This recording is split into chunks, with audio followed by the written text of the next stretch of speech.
Hey, Tpusa. I'm back. Now, right off the bat, I'm going to let you know that we are experiencing internet issues. They say we're having an outage, and they don't know how long it's going to take for it to be fixed. So I stalled a while and stalled a while. I let my phone charge up a minute and hey Cynthia. So then I said, well child, you might as well come on before you fall asleep since you was up late last night.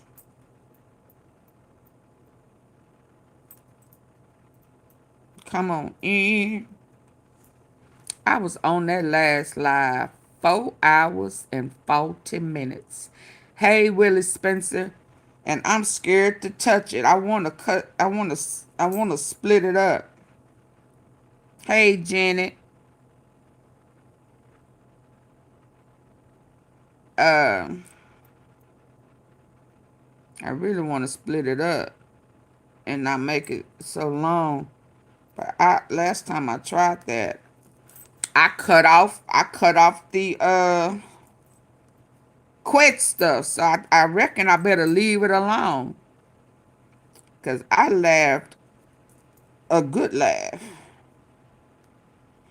I hope y'all enjoyed it. That was fun to me. It was well worth the 4 hours and 40 minutes. Yeah.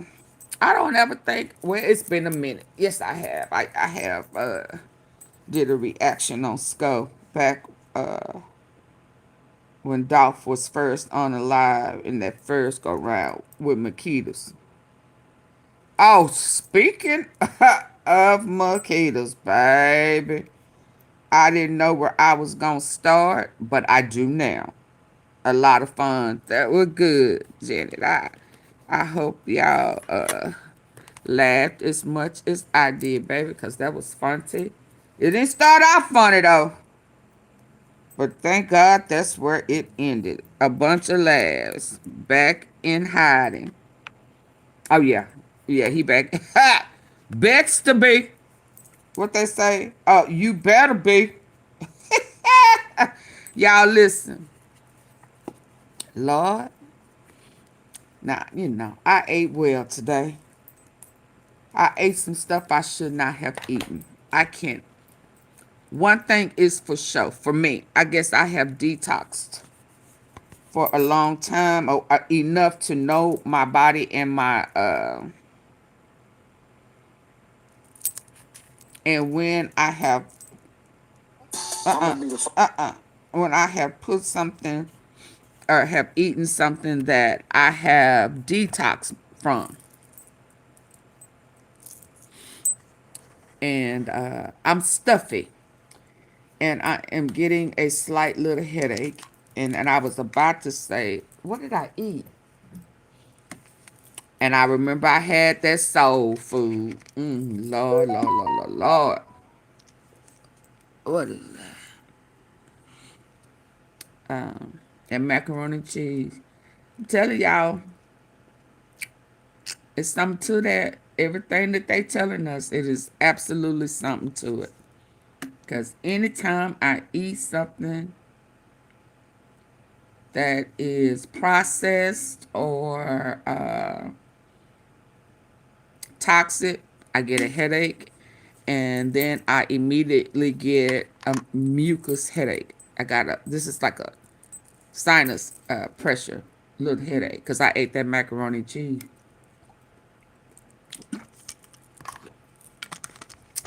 Dairy. And yeah, I feel it. But anyway, I got this earlier while I was laughing, and I checked it just a minute ago. Baby, this is funny to me. Speaking of Dolph, it says young Dolph died over some bullshit. First time. Let's go. Frank want to say it. Young Dolph died over some bullshit, man. They cook it hard as fuck. Hey, look, they even packaged this shit right. They gave it to me in a white. Look at this shit. That's some bullshit. They ain't got birthday cake or nothing in that shit.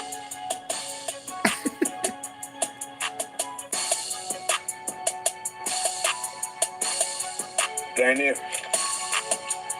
I don't know.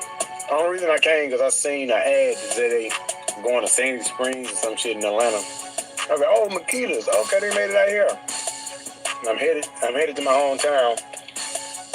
I'm in Memphis. I'm like, I'm gonna see what this shit was talking about. Let's see what Dolph died for. So you from Memphis and that was the first time you ate it? Not with this. I'm diabetic. I ain't even supposed to be eating this shit. This shit about to kill me too. I'm about to die for no reason.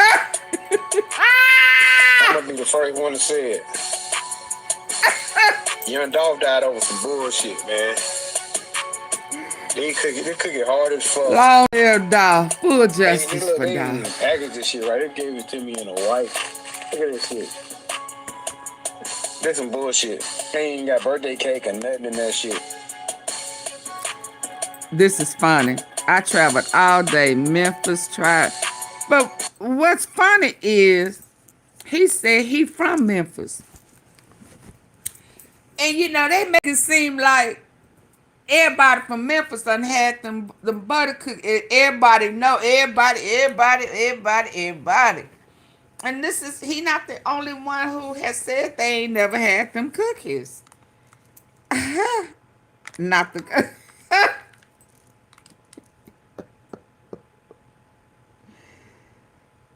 I could have sworn they make it like they the only cookies everybody eat, they were now.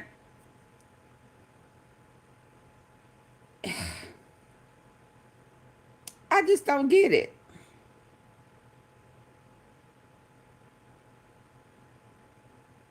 I'm trying to get some on my eye out. He is not the only Memphian who has said they have not eaten those cookies before. I think that's odd. And there's somebody who said, you know, that ain't really what they be selling up in there.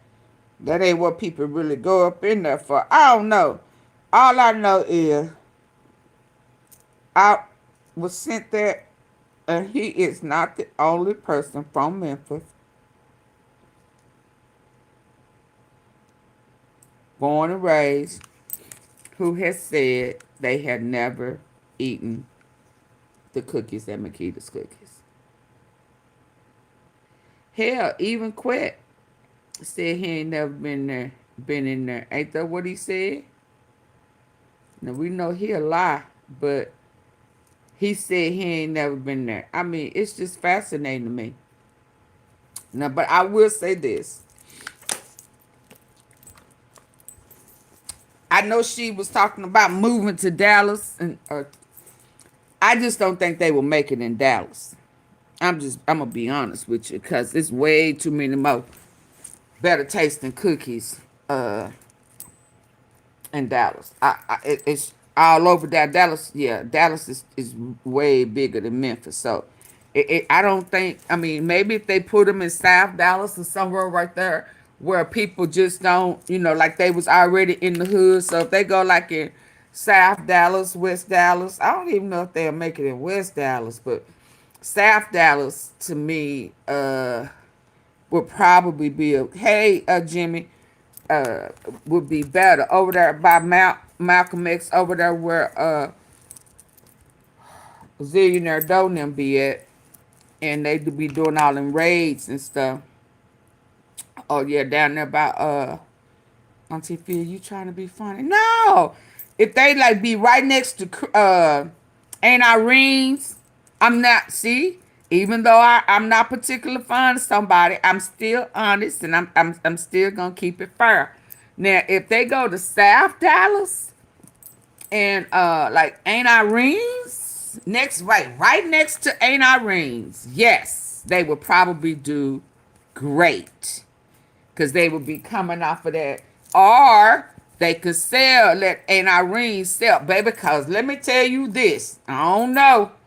Aunt Irene's got somebody in there now that I'm thinking about it. They got some really, really, really good cookies. Dang. Now I can't remember the name of their cookies. I told my sister about it. She went over there. She wasn't too impressed. I loved them. I loved them enough that I was gonna buy her a dozen and pay for them and send them to them. But anyway, yeah, I'm laughing. I'm thinking about them cookies. Aunt Irene's. Yeah, I can't think of that lady. They was some butter cookies. Yeah, but edible. The lady who Lord, let me stop. Edibles. It's edibles. What's her name? She's on that level up. She's on that Ramsey. Is it Gordon Ramsay? Lord, AunTeaFee, get some sleep. Yeah, another it's incredible edible. She has that sweet potato thing. She's on that she's on that show right now. She probably gonna win with her cakes. But she make that sweet potato thing. And she made me doing COVID. She made me some butter cookies. Oh my God. Shout out to Nikki. I just don't think they could make it in Dallas. I said all that to say I don't think they can make it in Dallas. If she was in South Dallas, maybe. But anywhere, because yeah, it's just way better cookies. But okay, what I was gonna say, but they Daniel. they're oatmeal raisin with the icing on top, baby, baby. Them Hey y'all, hey, how y'all doing? them was some memorable oatmeal raisin cookies. Warm them bad babies up a little bit. Oh my God! Now I'll give them that.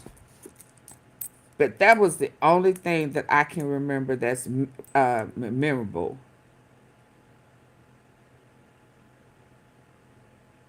Absolutely edible. Sweet potato thing. See, this how they be getting down. She on that level up right now. That show for baking cakes and stuff. This how they get down. Yeah, now even her butter cookies that she don't really even make no more. You understand? She don't even. She made them for me. Cause it was on her. It was on her. I ordered them during COVID because they was online, but she really didn't make them no more. And I ordered them, and my order was delayed. But baby, she made up for it. She sent me some of them sweet potato things, all of that. Yes, that's all I'm saying is way better tasting cookies in bakeries. And she on level up. Next level. Next level. So y'all check her out. And I ain't hating. You know, they sent that to me and I looked at it and I laughed. I think Nikki done already won that thing. I really do. Cause she came out last night. She was sharp in the tag, baby. I meant to watch her debut. I sure hate I missed that. Shout out to Nikita Jackson. That lady sure can bake some desserts. Yeah, I got my mind on sugar. See what y'all done to me? So whoever sent that to me about them cookies got me talking about cookies and shit. And me pulling out Nikki and some good old cookies. That woman sure can cook. You hear me? But let's move on. I was trying to get to that level up. I'm just telling you, to thy own self be true. I ain't trying to be no hater. I'm just saying that they just wouldn't make it in the DFW. But I gotta check her out. Did she win last night? I mean, what? I need to watch this. Next Level Baker. That's the name of it. Next Level Baker. She was clean as Clorox. I think that was her. Let me show y'all.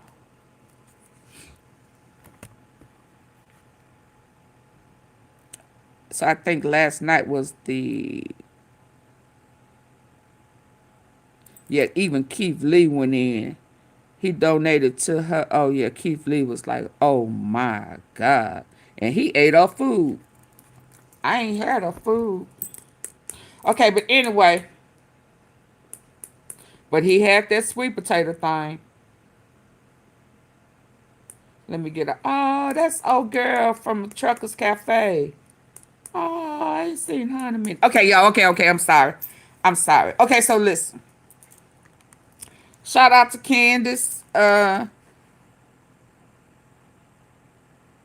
We gonna watch her.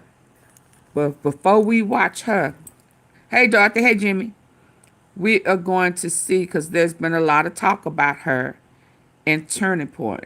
I heard that it was Erika Kelly who gave the directive that she had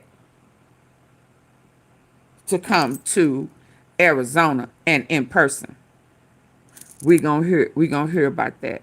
But before we hear about that, let's hear about some of these haters that she have. Let's hear what the word. She got haters, AunTeaFee. They got some hate going on. Yeah, she got some Turning Point haters. Has Erika turned into one? Ew, ew. We gonna see. We gonna hear about that. We gonna hear what she gotta say. But before we do, okay, you down here. Let me bring you over here so I won't get lost in the sauce. Because y'all know I've been all over the place. Let's hear this. We've heard a lot about Mikey McCoy. Is his name really Mikey? Mikey is the one who was standing right behind him as soon as the shot went off. I mean, exactly like milliseconds, after he left his homeboy. He didn't check on him or nothing. He turned, walked away, and called his pawpaw, his daddy, the preacher who let them PDFers come to the church and get a job. Let's hear this. Y'all ready? Oh, let me wipe this screen down. What is that? Are y'all ready? Can y'all please double tap? 194 people in here and only have 14, like 13 likes. I know you lying. I know good and damn well you lying. Y'all know I'm in raw form. My eye is itching. So y'all come on, double tap. Double tap. Let's go in. Where's the napkin?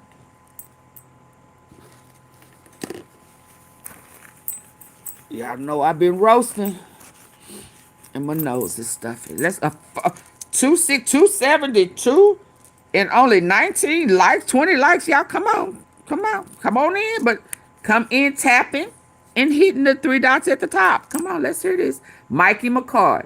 Mikey is the Makita. Let's go. Oh, that's the cookie Mikey people. McCoy, the amazing Mikey McCoy. Called Erika. I just remember it rang like. Yeah, this is the one who left his partner walking real fast and suspect.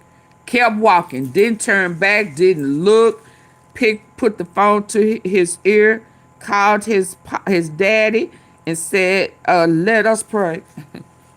Yeah, him.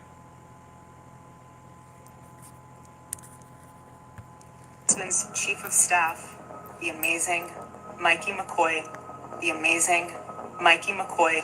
Called Erika. Oh, Erika. I just remember it rang like 3 or 4 times. I didn't know what to say.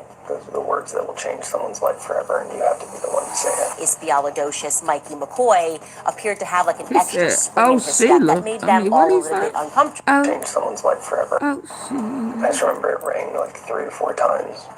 I didn't know what to say. I called Erika. I just remember it rang like 3 or 4 times. I didn't know what to say. Those are the words that will change someone's life forever, and you have to be the one to say it. Is theologocious Mikey McCoy appeared to have like an extra spring in his step that made them all a little bit uncomfortable in the aftermath, and that he seemed all too happy to assume Charlie's position. Look, he's already speaking at Liberty University. Why? This Turning Point USA whistleblower finally snapped and revealed that the biggest secret inside Turning Point wasn't about politics, donors, or even Charlie's beef with the organization. It was about Mikey McCoy, Charlie's 23-year-old chief of staff, quietly having an affair with another male member inside the crew, and everyone bending over backwards to bury the relationship before Charlie ever found out. And well, once... Stop. Pump the brakes. Pump the brakes. An affair? Oh, Lord. Another man on man affair? You have got to be kidding me. The man, the homie who left Charlie to die, standing right behind him. Pop goes off. He takes off swiftly, never looked back, never went back to render aid. Called his daddy. His daddy is okay with the cavalry. He took over, and he is bringing in child Olester.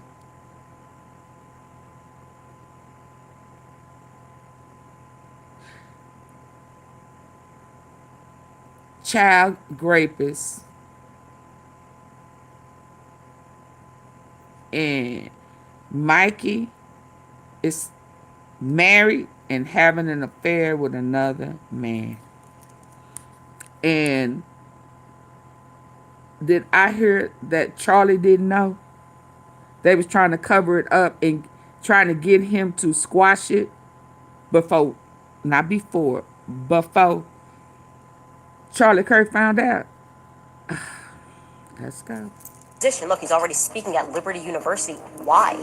This Turning Point USA whistleblower finally snapped and revealed that the biggest secret inside Turning Point wasn't about politics, donors, or even Charlie's beef with the organization. It was about Mikey McCoy, Charlie's 23-year-old chief of staff, quietly having an affair with another male member inside the crew, and everyone bending over backwards to bury the relationship before Charlie ever found out. And well, once you hear the rest, the lying suddenly makes a lot more sense. From the outside, Mikey always looked like Charlie's little protege, the kid they dragged everywhere, the assistant who followed Charlie like a shadow. Hello everyone, my name is Mikey McCoy. I had the unique honor, he sound blessing, like and it. privilege of a lifetime to not only call Charlie a precious friend, mentor, but to travel with him literally everywhere. But from the inside, people noticed early that Mikey wasn't being treated like a normal staffer. He got special. I don't know no man who calls another man precious. I mean, I use precious a lot, but I don't think I've ever heard a man say,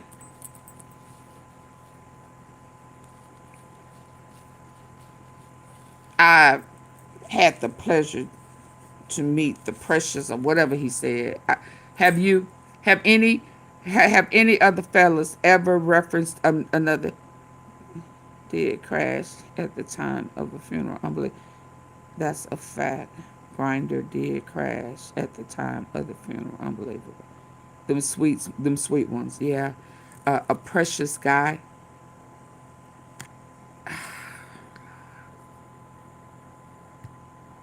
My name is Mikey McCoy.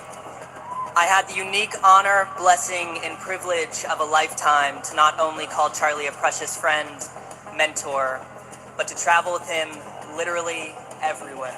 But from the inside, people noticed early that Mikey wasn't being treated like a normal staffer. He got special meetings, special access, special protection. The kind of treatment you only get when someone higher up needs something from you or needs something about you to stay quiet. The whistleblower said the affair wasn't some rumor floating around. It was known quietly by the people who handled internal issues. The problem wasn't that Mikey was doing it. It was who he... Okay, so I remember I was finna go into an old song. I remember we were kids. When Candace said she couldn't find him. Is his name really Mikey? You know, he the way he talks, the way he enunciates, you know, his tone is just nothing alpha about it. But um but I also remember when she said she could not, or her and her team could not find him, or by Mikey McCoy, she just could not find him. And so yesterday when that cat was defending, he sounded a little fishy too, I ain't gonna lie. That the one who was, we got him too. Anyway, he said she questioned Mikey and is his name. I've seen his birth certificate. Why would you see his birth certificate? As if all those IDs and passports and all that stuff that Epstein had, like as if they couldn't get passports. We've also heard that other guy who was a part of the CIA and the France military, and he said that they can get all of that. All of that. So just because you see it, and I don't necessarily believe it, but just because you said it, I'm going to say they can get anything they want. Especially if he was one of them kids. AunTeaFee. Yeah, there is a possibility. Now that I'm hearing what I'm hearing, and I'm remembering what I remember, he may be one of them little kids that grew up in their little old foster trafficking system,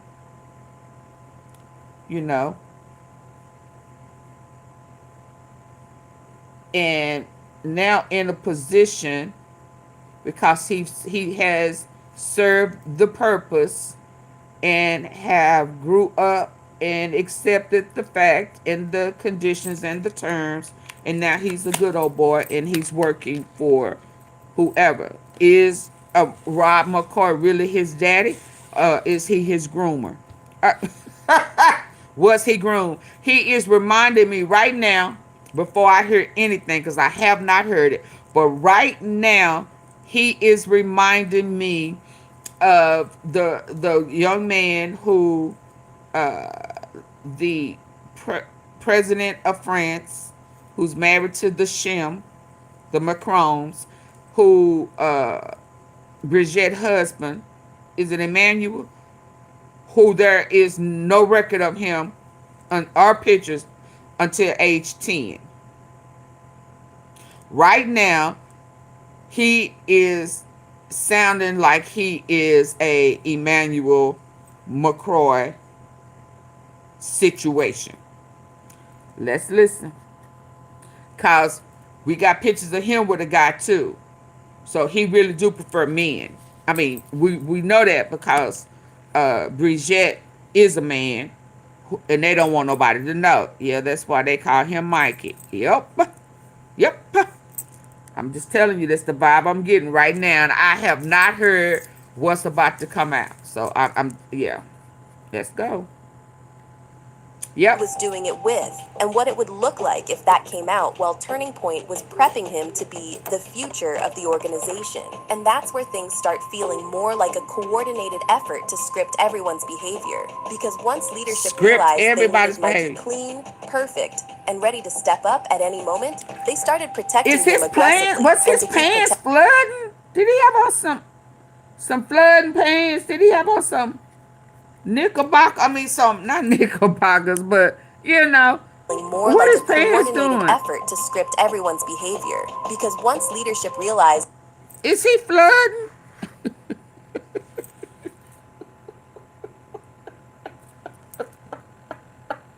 Do they still say that? Is he flooding? That's a sound. A shabba. Shabba. That's a style. That's a style. Oh, Lord. Oh, Lord. Oh, Lord.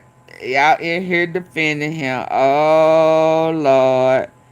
Back to back. Did I... Show is. Show is. So, Jimmy, you wear flooding pants? Shaba, you wear flooding pants? I mean, I know females do. But Shaba, are y'all men or women? I love y'all. So do y'all wear that? That's y'all look. I don't want no man. I don't know. So that must be that metrosexual stuff. I mean, I don't know. I'm from Florida. We say flood. Okay, God.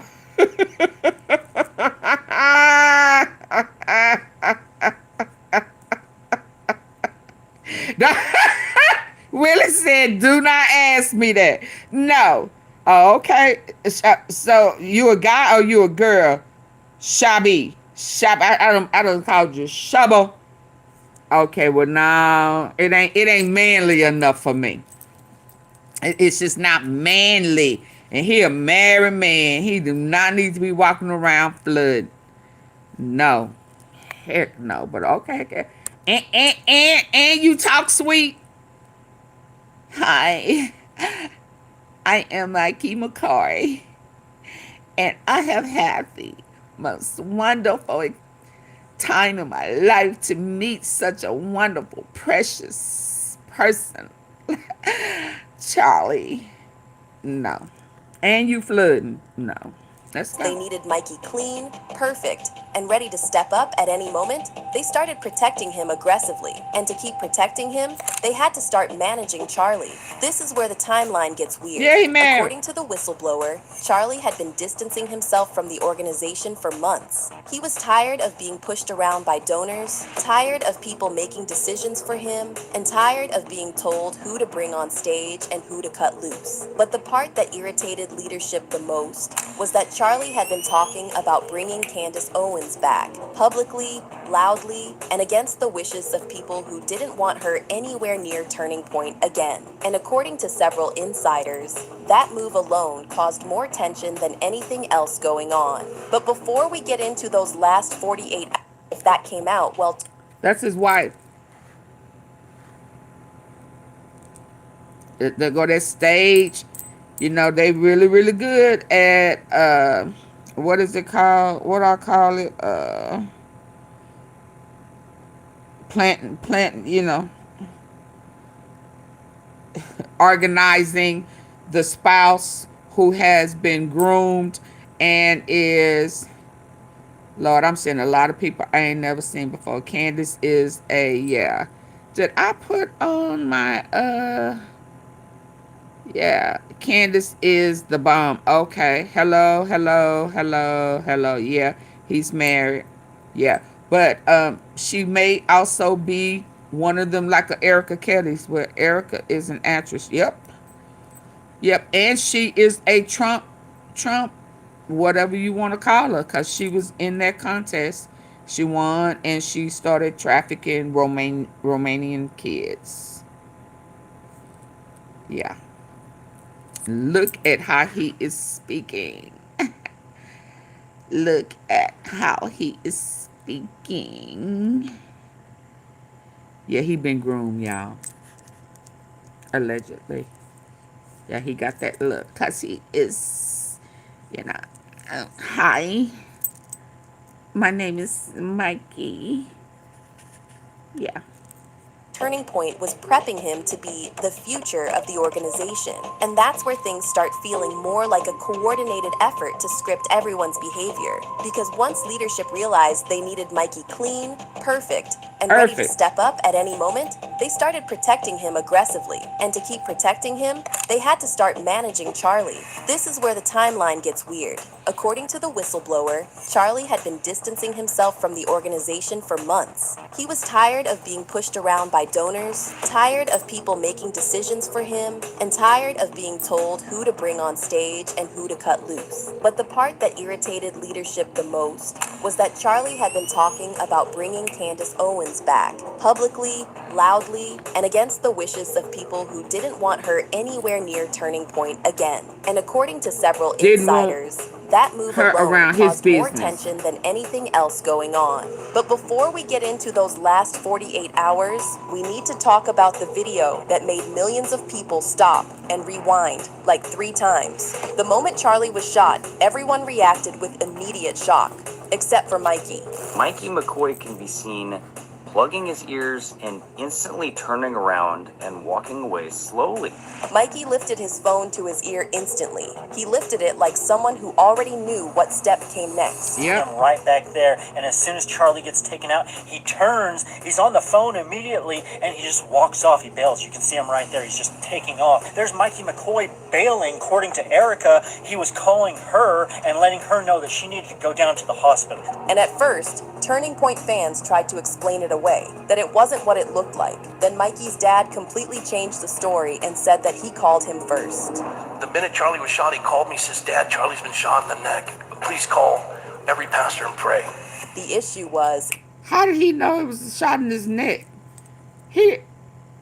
As soon as he was shot, he turned and left.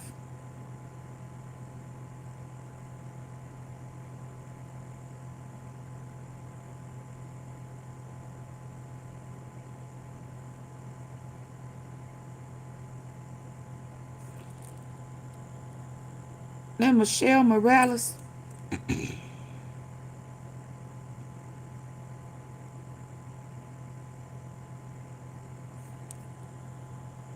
Michelle, you are put your request on a super chat or super sticker. Put your request, because you're kind of demanding. Yeah, and I've received no support from you. So just if you want something special, put it on a super chat, a super sticker. Okay? Support the platform. When you have those long paragraphs and you want me to do something special.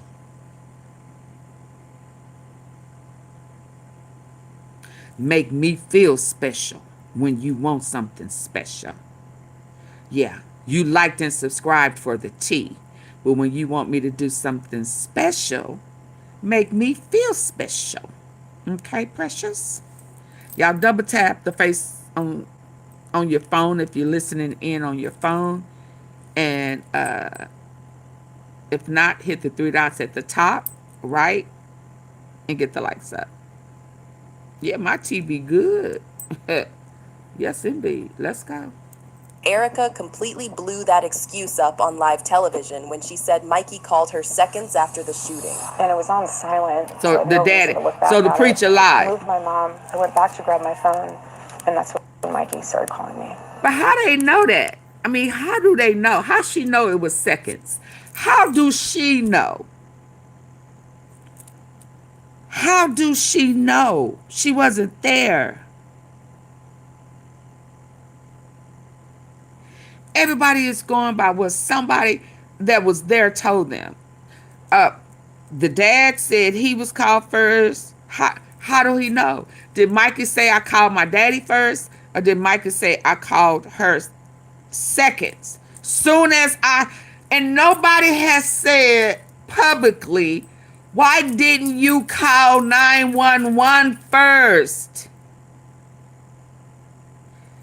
That is killing me. They over here debating on who got the call first, and 911 didn't get that first call. What the hell is she gonna do if you ain't called 911? And because he could have expired right there and probably did. So normally if you dial 911 and police and everybody come, all the aid comes, right? Yuma or whatever that place is, it's not that big. The ambulance would have came before they went to whatever hospital they went to. Why did no one call 911?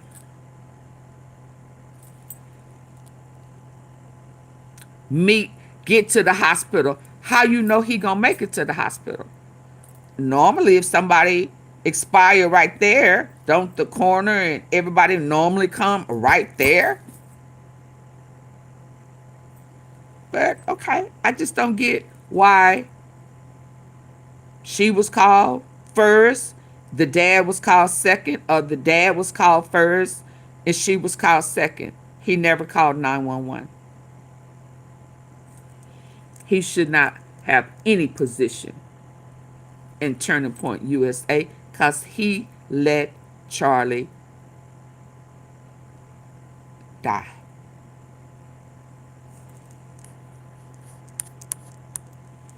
Called me within seconds.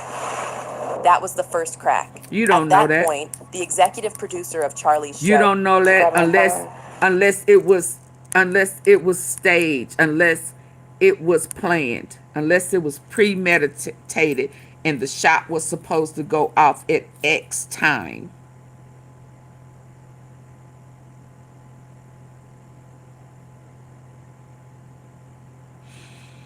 Who knows? Who really knows? One of his friends, I don't remember which one of them, he did a whole dang selfie. You know, he left Charlie too. Walked up on the little hill and got in position where he was right by the black SUV. And he went live and he was talking and he said Charlie was dead. That's what his partner said. And the SUV that they rushed him to was still there. It hadn't even moved. He said Charlie was dead.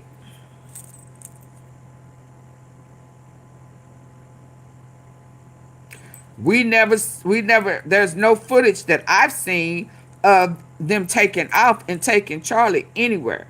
Now, they may have, but he was able to do the live.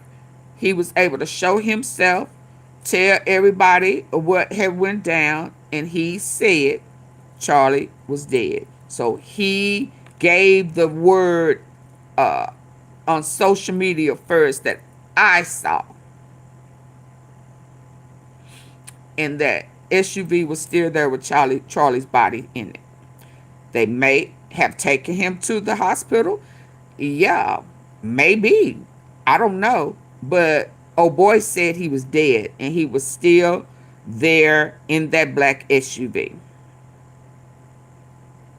Yeah, I know what it may have been reported, but there is video footage. That's the whole problem, Olaf Folson. What they told us is not true, and I'm sure you know that. I mean, the FBI director also said that they had the person when they didn't have him, right? But based on the video footage, his friend said he was dead.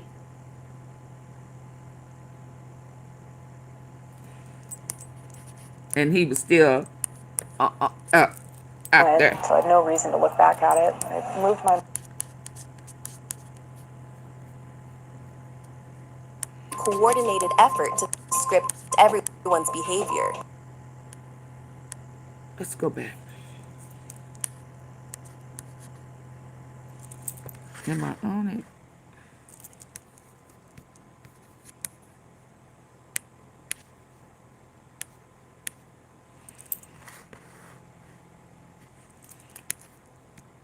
He got special meetings, special access, special protection.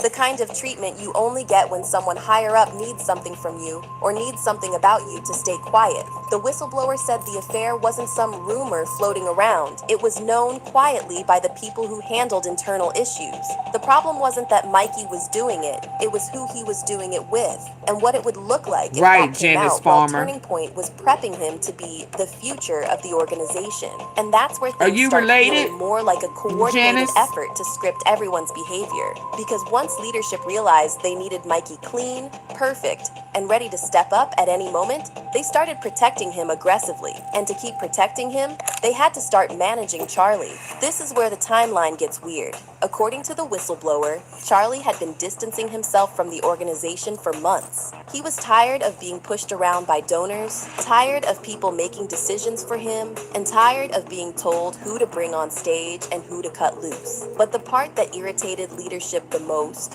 was that Charlie had been talking about bringing Candace Owens back, publicly, loudly, and against the wishes of people who didn't want her anywhere near Turning Point again. And according to several insiders, that move alone caused more tension than anything else going on. But before we get into those last 48 hours, we need to talk about the video that made millions of people stop and rewind like 3 times. The moment Charlie was shot, everyone reacted with immediate shock, except for Mikey.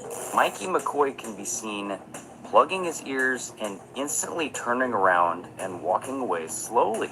Mikey lifted his phone to his ear instantly. Candace, He lifted it like her someone who husband already George, knew his what last name steps is came Farmer. next. Him right back there, and as soon as Charlie gets taken out, he turns, he's on the phone immediately, and he just walks off. He bails. You can see him right there. He's just taking off. There's Mikey McCoy bailing. According to Erika, he was calling her and letting her know that she needed to go down to the hospital. And at first, Turning Point fans tried to explain it away, that it wasn't what it looked like. Then Mikey's dad completely changed the story and said that he called him first. The minute Charlie was shot, he called me, says, "Dad, Charlie's been shot in the neck. Please call every pastor and pray." The issue was, Erika completely blew that excuse up on live television when she said Mikey called her seconds after the shooting. And it was on silent, so I had no reason to look back at it. I moved my mom. I went back to grab my phone, and that's when Mikey started calling me. He called me within seconds. That was the first crack. At that point, the executive producer of Charlie's show insisted Mikey didn't call. Erika insisted he did. But then, the whistleblower said that inside the office, nobody could agree on which version they were supposed to stick to. Mikey made that clear when he was already stuttering. That's right. Thank you, Bernadette. It's crazy. It's just, Lost for words there, huh, Mikey? Mm-hmm. That little stutter, that pause, that moment where the sentence never really finishes. That's the kind of thing that makes people stop and replay the clip. But here's the thing. What if Charlie found out Mikey's biggest secret, so he had to do something about it to keep it hidden? Look at Mikey's tribute to Charlie. The entire car ride, he was grilling me on Aristotle, Socrates, Plato, American history. At the end, he said, "Don't go to college. Come work for me instead." According to the comments, that does not look like a grieving friend. Let's not forget there have been rumors that Mikey was gay, and he had an affair with a male member of Turning Point. Someone pointed out, 317 weeks ago, Mikey McCoy was Michael McCoy, and he said things like, "Love you, Queen," but let's not get caught up on that part. 240 weeks ago, he started going by Mikey McCoy, and his wife's friends asked if Mikey was a stage name. Another responded, "The Turning Point crew are all extremely feminine. I don't know what's in the water over there." And apparently, this is the truth. That's how most political organizations are run, right and left. Hire a closeted male, overpay him and own him for life. You can make him do anything, legal or illegal, at that point. Plus, look at the way he talks about Erika. The way she texts to the way she talks. For the first time, I got a little emotional 2 days ago, because for the first time when I was talking to her about where the organization's going, how we're going to continue Charlie's legacy, how we're going to really 10x this organization to become what Charlie inevitably wanted it to become,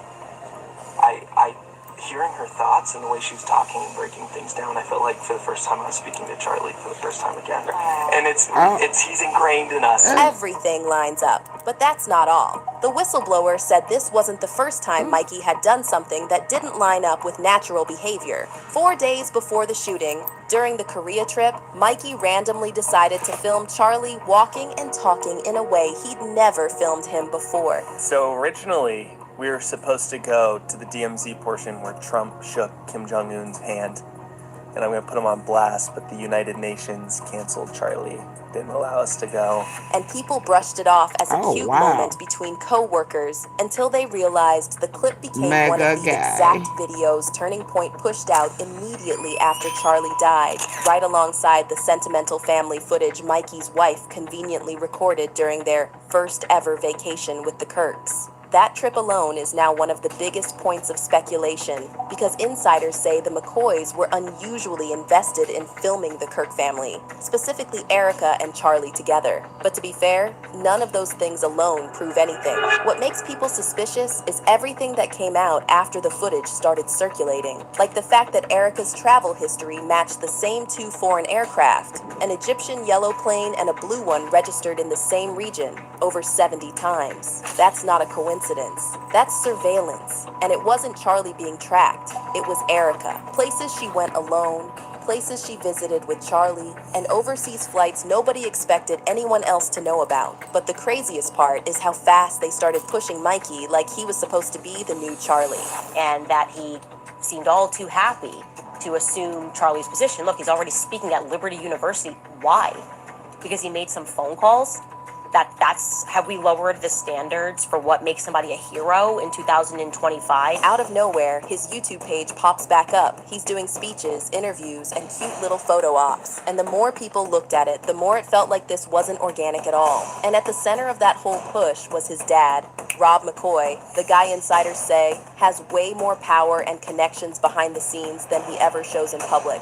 Mikey wasn't just some innocent kid who got caught in the crossfire. He was being lined up for something. Maybe it was about power. Maybe it was money. Maybe it was hiding secrets they couldn't afford to let Charlie find out about. Nobody knows the full motive yet, but the whistleblower said one thing that stuck with everyone. If the affair ever gets confirmed publicly, every single lie Turning Point told after Charlie died suddenly makes perfect sense. And honestly, the scariest part is how Turning Point reacts whenever the truth gets too close. They literally just go quiet. Like silence is safer than trying to keep their story straight, which is exactly why people aren't dropping. Makes people suspicious is everything that came out after the footage started circulating, like the fact that Erika's travel history matched the same 2 foreign aircraft, an Egyptian yellow plane and a blue one registered in the same region, over 70 times. That's not a coincidence. That's surveillance. And it wasn't Charlie being tracked. It was Erika. Places she went alone,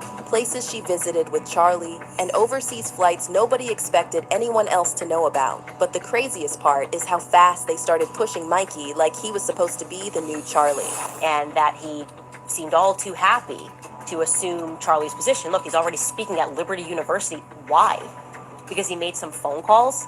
That's have we lowered the standards for what makes somebody a hero in 2025? Out of nowhere, his YouTube page pops back up. He's doing speeches, interviews, and cute little photo ops. And the more people looked at it, the more it felt like this wasn't organic at all. And at the center of that whole push was his dad, Rob McCoy, the guy insiders say has way more power and connections behind the scenes than he ever shows in public. Mikey wasn't just some innocent kid who got caught in the crossfire. He was being lined up for something. Maybe it was about power. Maybe it was money. Maybe it was hiding secrets they couldn't afford to let Charlie find out about. Nobody knows the full motive yet, but the whistleblower said one thing that stuck with everyone. If the affair ever gets confirmed publicly, every single lie Turning Point told after Charlie died suddenly makes perfect sense. And honestly, the scariest part is how Turning Point reacts whenever the truth gets too close. They literally just go quiet. Like silence is safer than trying to keep their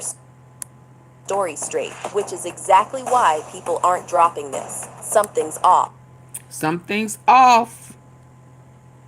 These people are creepy. I totally agree. Absolutely creepy. Yeah. I mean, it's Yeah, I remember that old movie, like the Stepford Wives. It's like this is the these. This, it's like they are the little boys that was taken advantage of and being compensated with these positions. He absolutely looks like, talks like, mannerisms, everything like he's been groomed. What is this one? A Blake Neff. He got secrets too. Let's hear this. All right, Jesse on Fire, welcome back. You guys may recall yesterday, we did a video about this gentleman right there. That is a excellently framed image there, Jesse. Let's maybe at least go like this and give the people the ability to see what you're looking at. So this is my video from yesterday. TPUSA to debate Candace live about Charlie's murder. And I don't know if you guys have seen that video, but this gentleman right over here is from TPUSA. What would you say if I told you that he had a scandal himself 5 years ago that one of my buddies sent me last night, and when I saw it, I was like, oh my God, how did I not know about this? Now, this right here is the gentleman who sent this to me. Danks, the original Dankster. So, let no man say that I don't give credit where credit's due, because I do. Now, I want to tell you what you can expect from this scandal that we are referencing, okay? This is going to be way crazier than you were anticipating, okay? So, both myself and Candace yesterday, in our coverage of this, said that this gentleman, Blake Neff, we were like, listen, every bit of energy that I get from this guy seems like he's like a good dude, man. Like, he seems like a good dude. Which made what I found here that much more surprising, and also that much more like, wow, maybe I'm not that good at reading people after all. Because what I consider to be my ability to like gauge whether people are good people or not is like, are they the person that they are presenting themselves to be? Like, you know what I mean? Basically, if you're like, hey man, I'm just gonna be straight with you. I don't like kids. You know, like I just don't like kids. I don't like being around kids. I'm like, all right, well, at least they're honest about not liking kids. If a person comes to a party with a basket of toys, they're all, come on, you guys, who wants some toys and chocolate? Give some kids some, toys and chocolate, and then you look in their phone and they're like in a group that's like, I hate these kids. Kids are the worst. You're like, that's a psycho, right? That's a psycho. And so that would be perfect foreshadowing for what is coming here. Okay, so let's just jump right into it now. Real quick though, I wanted to say that this happened because obviously Blake Neff is now spearheading this this thing that they're doing with Candace, and Candace put this up. I just want to make sure that I'm covering all of the angles because I'm very interested to see how this goes. For the floating It's heart. kind of weird how you didn't email me or call me to ask about times or availability and chose to instead tweet this confirmation out at midnight. Why am I learning about this on X? December 15th does not work in person, and 2 p.m. Pacific is also literally the time I do my podcast live every day, which you knew. But we will happily cancel the daily podcast, and we'll join you guys virtually instead of live stream on the 15th if that works on your end. Let's lock it in. No, Candace. No, I'm sorry. I didn't get to the end last time. No. Make them do it in person. Right? Don't give people the option of clicking a button and making it go away. You know what I mean? No. Do it in person. Look her actually in the eyes. Oh no, she has death threats, sir. Slowly pulling your intestines out of your body. Just slowly. Hey, did you know about this, Blake? And now that she's going to have this in her arsenal that we're about to learn about in this video, man. Oh, wow. Not going to be good. Not going to be good. Jesse, are you overselling this? No, I'm not. I'm not overselling this at all. So let's move on to exactly what I'm talking about. Right Get the likes up. You guys subscribe to this channel and like this video. Dude, why is he just doing this? Why? I'm waiting for you. Right? I can see what you're doing on the other side of the screen. You haven't done it yet. All right, so I felt very dirty after doing this video, and so I just filmed another segment that I added to the end that I feel dirty. Genuinely very much would encourage you guys to watch. I'm not even going to tell you what it is because I think less people will watch it, and that means you will not have the incredible experience of finding out what it is because it's amazing. It's an amazing, amazing story that I did cry. Oh, I'll be honest, I did cry actually. Multiple times, actually. I got saved in the middle because Heavy Duty Country called me and forced me to hang up right before I was about to start Y'all, trying to come talk. on. When My I would just battery's break low. down Gotta left and hold right. it. Even Double then, I had to tap. decide afterwards, am I going to fucking post that? But yeah, at the end of this Blake Neff story, which is just terrible. So, I mean, whatever. But after that, we've got a real story after. So stick around and watch that, and you'll be happy that you did, I promise. Comment and tell me what you thought about it, too. All right, so look at this. Okay, so this is, believe it or not, from 5 years ago. Okay, 5 years ago about Blake Neff. Same guy, right? Tucker Carlson writer Blake Neff resigns over racist messages. Racist messages. Jeez. Jesse on Fire, you're not usually someone who holds their people's feet to the fire over the supposed racist stuff, right? That's true. That's true. That's not why I'm doing it. It's not, listen, like if it's make-believe racist stuff, I'm kind of like, But this would be a little bit different than that. Okay, so what I'm going to do actually is I'm going to let you guys watch the beginning of this on the damage report from 5 years ago, and make no mistake about it, these guys apparently seem to hate Tucker Carlson, which is hilarious to me. I've never understood. Like, I watch Tucker, I'm like, what could you dislike about Tucker Carlson? He seems like the most genuine person that exists in the entire political space. I will stand by that. Yes, I know. I'm sure there are Democrats who watch me. They're all Tucker Carlson. Yes. Okay. Yes. I have no shame about that. Now let's watch this, and so you guys understand what we're talking about, and then we're going to look at what he actually said, because I have all of it, and it is ugly. We found out late last week that Tucker Carlson's head writer was, shockingly, a massive racist. And Tucker didn't address it on his Friday show. He waited until Monday, and here's what he had to say. And by the way, these guys are the biggest, I don't know, I didn't watch any of their stuff, but 5 years ago, look at this. You're not going to believe this. He didn't even address it on his Friday show. He waited till Monday. You're all, you mean the following show? Yeah. Oh, big cover up, man. Wow. Shocking. Almost like he probably didn't care that much. Over the weekend, you may have seen stories about a writer on this show called Blake Neff. For years, since he was in college, Blake posted anonymously on an internet message board for law school students. On Friday, many of those posts became public. Blake was horrified by the story, and he was ashamed. Friday afternoon, he resigned from his job. We want to say a couple of things about this. Real quick, though. Were you ashamed of what you wrote, or were you ashamed that they found out it was you since you had been posting anonymously? Right? I think we all know the answer to that, obviously. But I wanted to say, just as we're looking at this, right? Okay. I have always thought that people who are completely different when given the veil of anonymity, I'm like, that person's crazy. That's a thing I don't understand. I don't understand. If you care that people would think this about you, well, this weird name that you have, that's also you. So why do you feel comfortable saying that psychotic thing right there, but you would never say that with your face on it, Any chat room I'm in, even if I'm an anonymous person, I still am I don't know, it doesn't feel that different to me. So I always think people like that are fucking crazy, and he definitely falls into that category now.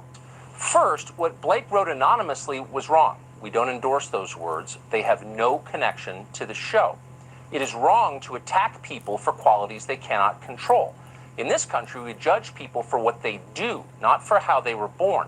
We often say that because we mean it.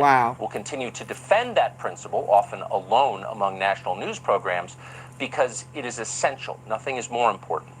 Blake fell short of that standard, and he has paid a very heavy price for it. But we should also point out to the ghouls now beating their chests in triumph at the destruction of a young man that self-righteousness also has its costs. We are all human. When we pretend we are holy, we are lying. Absolutely. When we pose as blameless in order to hurt other people, we are committing the gravest sin of all, and we will be punished for it. There's no question. Okay, I have so I sat there, I'm like, geez, am I being self-aggrandizing like he said? Because if Tucker says it, I will actually consider. I'm like, am I doing that? I might be doing that, but not because I'm trying to be better than people. I just think all of this is hilarious. I just think all of this is absolutely hilarious. All of it. Every single thing that's happening right now. Oh, no way. We found the pipe bomber 5 seconds after someone identified a Capitol police officer. And wait a minute. So that was a Caucasian female who was into other females, and it turns out it's a straight black man Right. who's an anarchist. Okay? You literally could not possibly have a more opposite person from the person we thought it was. It was like, this is a Capitol police officer who's white, female, and into girls. And it's like, no. It's an anarchist who's black and, is into, it's like, they couldn't, it's ridiculous. They definitely said it was a female. Okay? But hilarious a white at one. the same time, right? I'm not going to even subject you guys to having to listen to these two guys gloat. I'll let you see just for a second so you can see why I'm like, okay. A lot of reactions to that. By the way, we left in the little transition because that was all that he had to say about that. The fact that his head writer was a vicious, vicious racist. That he fired. Like, you mean the one that he fired, right? That he got rid of. And he said, yeah, the guy paid a heavy price for that. He's all, that's all he had to say. He didn't even make him walk down Main Street naked with, that was going bad. That was going bad. That's a bad joke. Yeah, sure. Demonetization. He moved on. My first reaction is screw Tucker Carlson. That was absolute garbage, that reaction. I have other thoughts, but Jordan, what do you make of it? See, this is what I'm talking about. I know I'm being holier than thou on this person, but like, I'll puke in your face. Hey, what did you not like about it, dude? He literally said exactly what everybody thinks that has a brain. You shouldn't be judged by your immutable characters that you have no control over. You should be judged on what you do. Oh, you disagree with that? Disagree with that? Well, yes, a guy who worked for him did what? And he fired him. What would you prefer for him to do? Like, take a knife and disembowel him in front of you for you and your freaks? And if the guy was a Democrat... But they into sacrificing. Why they didn't sacrifice him? Fraud. Oh, because he wasn't a minor. Pathetic, dude. I can't, like, this is what I'm saying. If you want a ha-ha-ha version of me, it's better if I'm making fun of Republican and, independents. As soon as these people come on, I turn into a bad version of myself. Because then I feel it bubble up. I'm like, no. I actually want to spit in their face. So I'm going to move on. Now, let's see if anybody is interested in what he actually said, because he said some things. Okay, so let's get to that, right? I moved it all the way over here. Okay, so yeah, this is some of the things that he said. I will do my best to read this without, I don't know, making this video unpostable. In 2016, he replied, DK, women who like other women, the slander for that, get the wrong, I don't even know if I can read this, dude.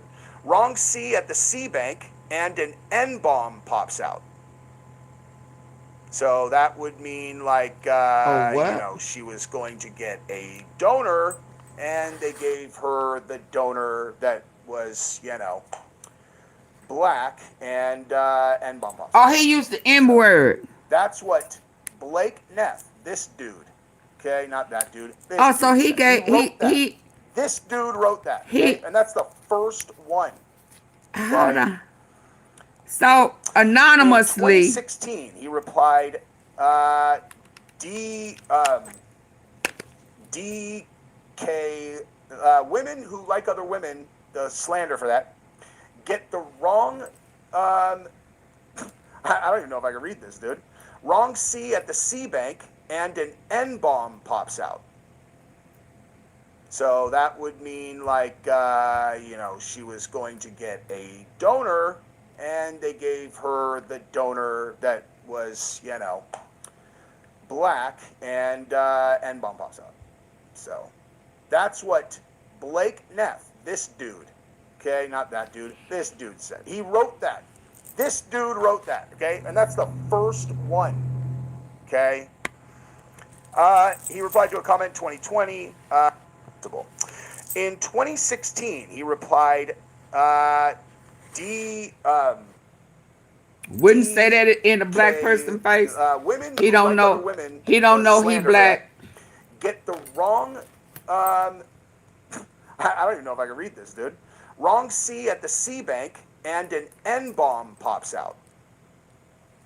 So that would mean like, she was going to get a donor and they gave her the donor Oh, that 10%. was, Oh, my goodness. black, and bomb pops out. So that's what Blake Neff, this dude, okay, not that dude, this dude said. He wrote that. This dude wrote that, okay, and that's the first one, okay. So he did more than one? He replied to a comment in 2020, and the N-bombs are always honor students or some BS. Ooh. So I don't know about you guys, right? But Ooh. anyone who, like, again, I have, like, Nick Fuentes uses that word. I got no problem with him because you want to know why? Because he'll just sit in front of the camera and just say it. He's like, yeah. Boy, Janice bam, Farmer, what do you say it. mean? It's They just a word. always It's need just a word. What are you gonna boogeyman. do? Oh. And it's like, all right, you know. See, this But a person who would is when you never when you have to remind them that they forgot that the facts and the truth has been whitewashed.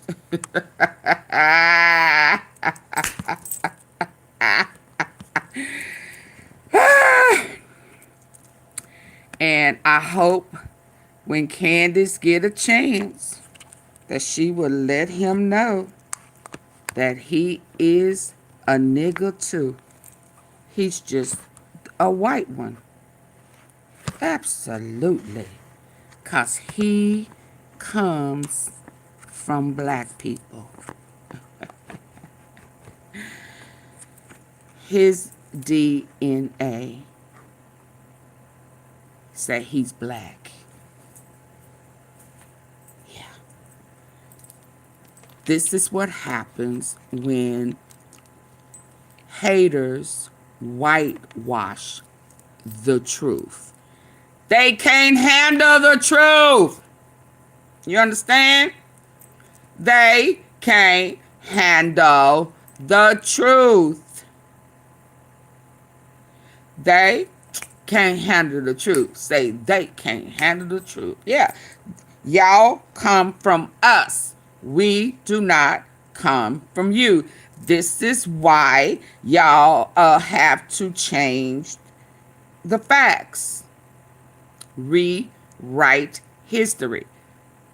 To whitewash it. Right. Because we chosen. We golden. We 50 shades of brown. And he just at the bottom end of the color spectrum. You understand? They need to know the truth. They need to know the truth. And see, this is why y'all was mad at God. Because y'all got jealous. And because we got special treatment. So y'all felt the need to take over and enslave. And because y'all know he coming back for his chosen, y'all created a hate cult called the Zionists. Yeah. So you're a hater because you're not chosen. Let that be the reason. Yeah. And I know you know we smart because hell, just about everything we created. Y'all just took the credit. Y'all just can't, y'all are subpar. Y'all just cannot handle the superior gift that God gave us with the golden skin tone. Don't be mad at us. Pray about it. Yeah. But he gonna learn soon. He know he wouldn't say that in front of a golden brown, a darker brown person. It's funny to me. It's funny to me. But let the record show that white people come from black people. We were here first. We discovered America. And guess what? Guess what we came with that pissed the lighter skinned black people off. That's where that what is it called? Colorism come from. Yeah. Y'all went so far north in the cooler climates. Hell, y'all couldn't get dark. But y'all wish y'all could. You understand? Yeah. So when we came, we came with gold. You know, we came royal. Yeah. We came with power. Huh? Yes. And pissed y'all the hell off. Just so you know. Let's go. Just so you know. In 1,000,000,000,000,000 years, you would have to like, you would need to like, I don't even know, like tie him to a chair and stuff. So that's what Blake Neff, this dude, okay, not that dude, this dude said. He wrote that. This dude wrote that, okay, and that's the first one, okay.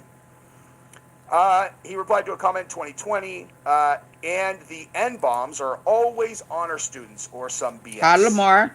Sisters and brothers. Hi, Lamar. Hey. So, I don't know about you guys. Hey, right? fam.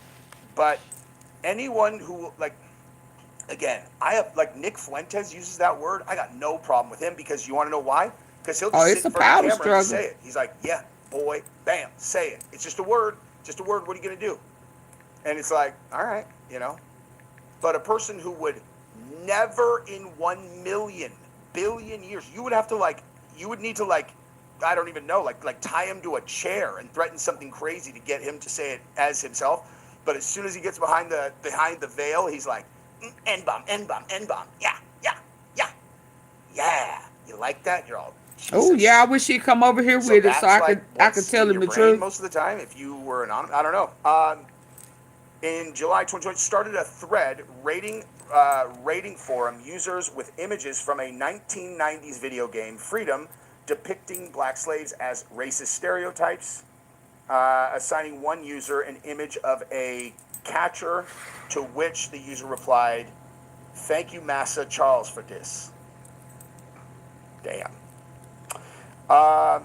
Also, in 2020, on the 4th of July, Neff started a thread in which he jokingly rated members of the community using images from a 19s. Okay, same thing. Why is it repeating the same thing twice? That's really weird. This is an AI, like, you know, captured thing, so it's doing it twice.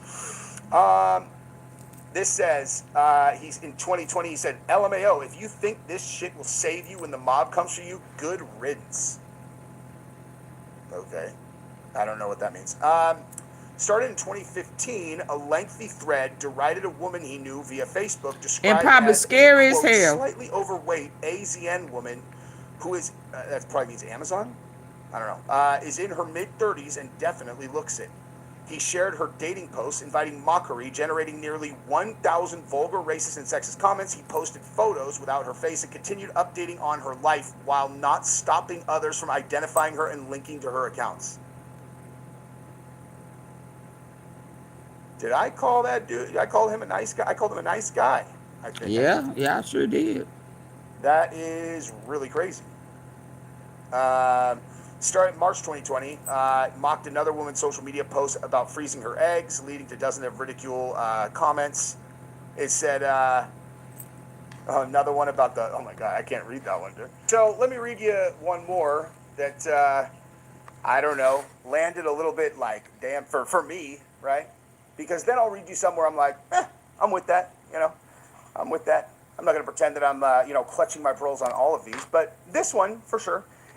In July 2020, or I'm sorry. For instance, in 2016, he replied to a thread with the title, Mary Poppins getting, he replied to a thread. That's not what he wrote. Huh. Well, replies to threads with slurs without expressing disapproval. Okay, well. He responded to a thread that was titled, Mary Poppins getting graped by a pack of wild N-bombs. So, he saw that thread and he's like, replied to a thread. That's not what he wrote. Huh. Well, replies to threads with slurs without expressing disapproval. Okay, well. He responded to a thread that was titled, Mary Poppins getting graped by a pack of wild N-bombs. So, he saw that thread and he's like, let's get down. That's one, I gotta get my 2 cents in, dude. I gotta get my 2 cents in on this thread. It's like, whoa.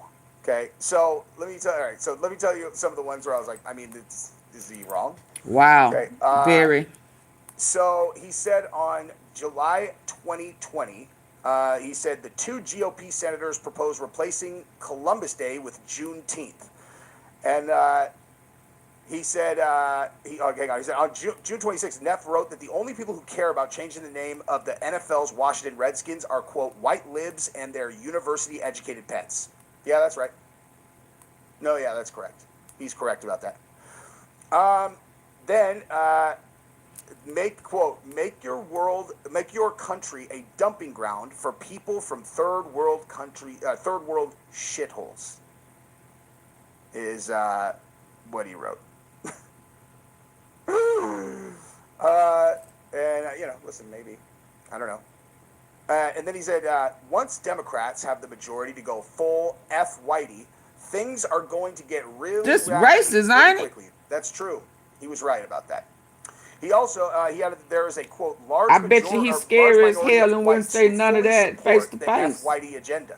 And there's a unalive yourself impulse to Western peoples that honestly feels like biological origin. Feels almost biological in origin. Agree. Well, I mean, I don't know about biological, but certainly like, dumbbells that are easily propagandized.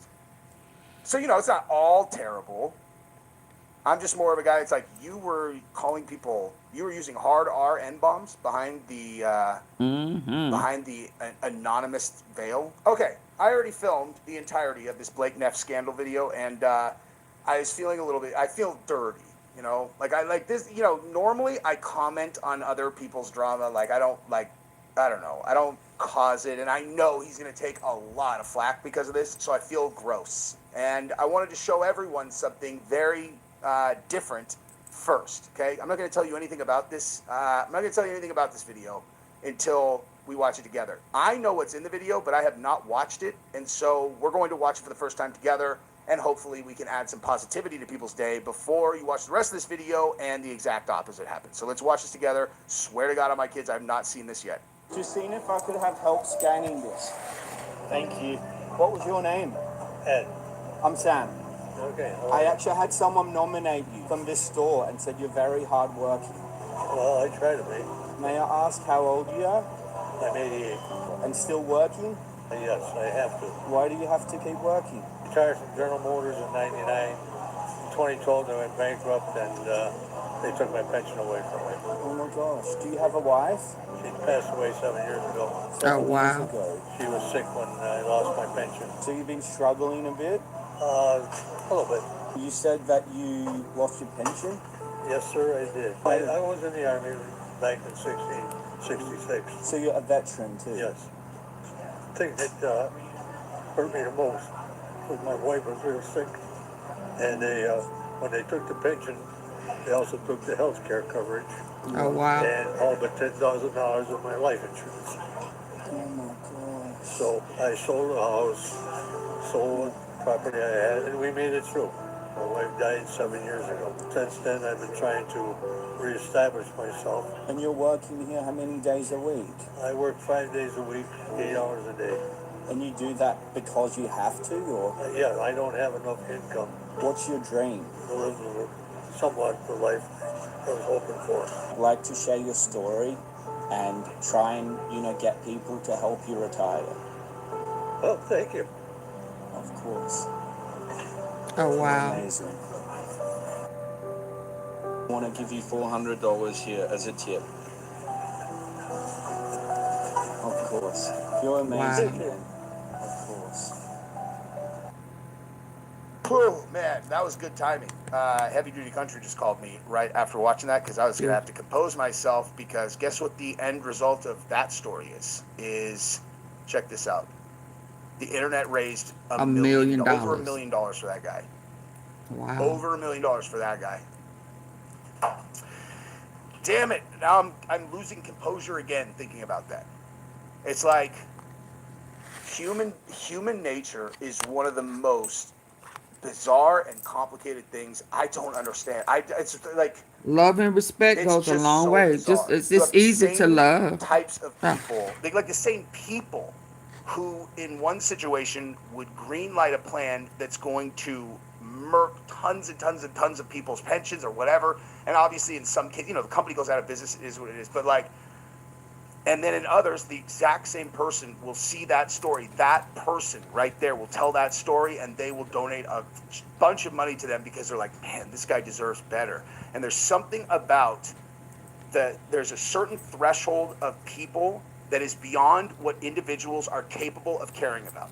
Okay, that you really want to know, honestly, I apologize. I know this is kind of like this is more of like a tabloid video, but I'm going to say this because it applies and it's important that people understand this. The reason that communism never works, okay, it's not because the idea is not nice and it's not because it wouldn't be great if it worked.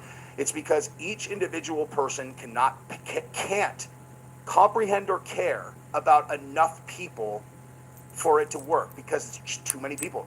If you go and you open a hippie commune, you got 300 people, even 1,000 people there, you can make that work, dude. But you get into the millions, dude, it's not possible, man. You can't care that much. And so somebody's gonna get hosed. We're a tribal group, but with stories like this, and you show someone working hard like that in a tough spot, we raise over $1 million for him. Okay. Okay, so real quick before I go off into Candace, I want to see this. I haven't seen it. It popped up. I'm just curious of what it says. It is Black and Jewish American. But before I play it, hold on. I need for y'all to get the likes up for me. Double tap the face of your screen. I hit the 3 dots at the top right. Just double tap. Can y'all can't see that?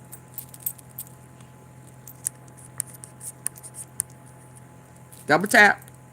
Yeah, just double tap. It's free. Don't cost nothing. No money. Nothing comes to me. I hit the 3 dots at the top and hit the like button. I'll be right back.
Okay, let's see. This is Henry Gates.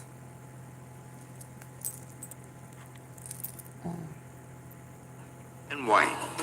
It wasn't until much... When I was growing up, I only thought of race in terms of black and white. It wasn't until much later, when I learned about anti-Semitism, that I realized blacks and Jews face common enemies. But when we stand together, we are a formidable force. The relationship between African Americans and Jews in the United States, it's not a simple story, and it cannot be a simple story. It's got a really long history.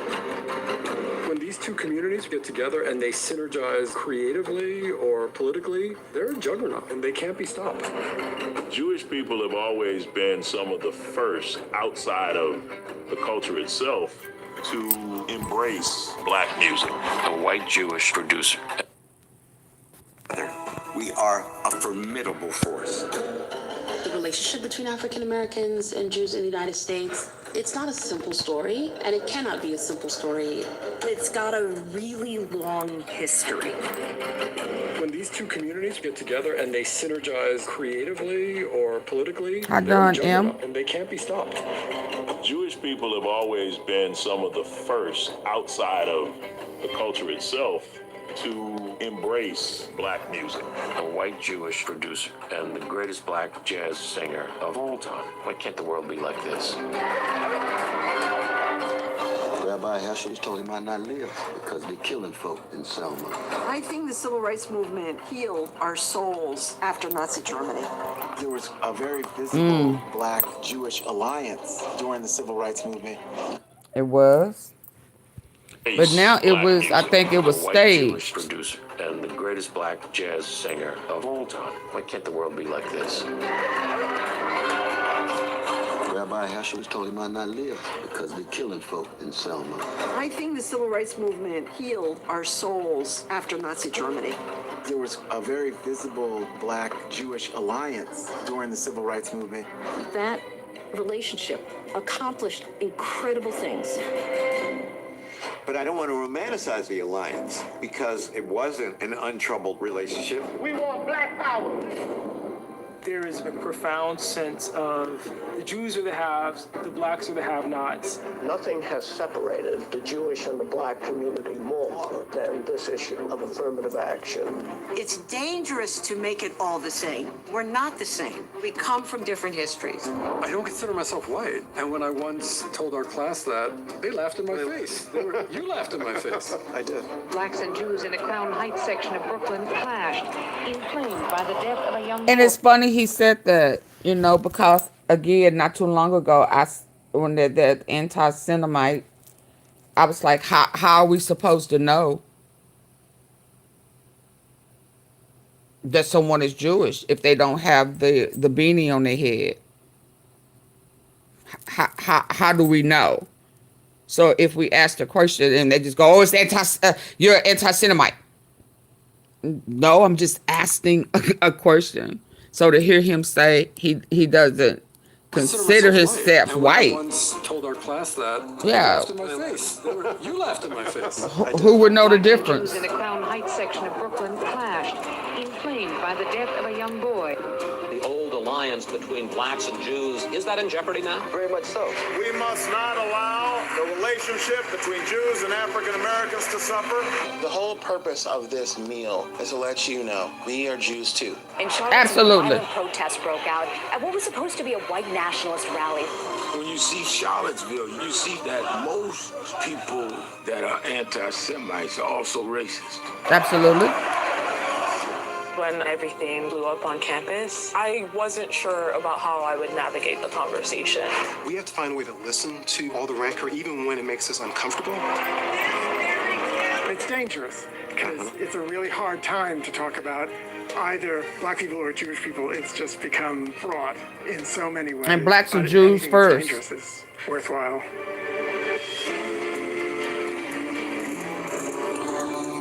Wow, that's coming in 2026. Isn't it funny? Well, it's not funny, but it's fascinating because times have changed and facts have been erased that in their separation, they have separated they have separated the position Why in does Grandma's which tummy look pregnant? This blocks your bowels. This blocks your bowels. the Jews, and Jewish, this blocks your bowels. and all that other Here's stuff. why. This is the ranking and how. Oh, I'm sorry. Gold is amazing. Yeah, Because I wanted you to realize. yeah, because they have forgot that blacks are Jews. They forgot that. And before, again, this is just a little breakdown of the Orange Man. It's just a reminder with everything that's going on. Just a reminder that, yes, we are highly on Epstein. Jeffrey Epstein.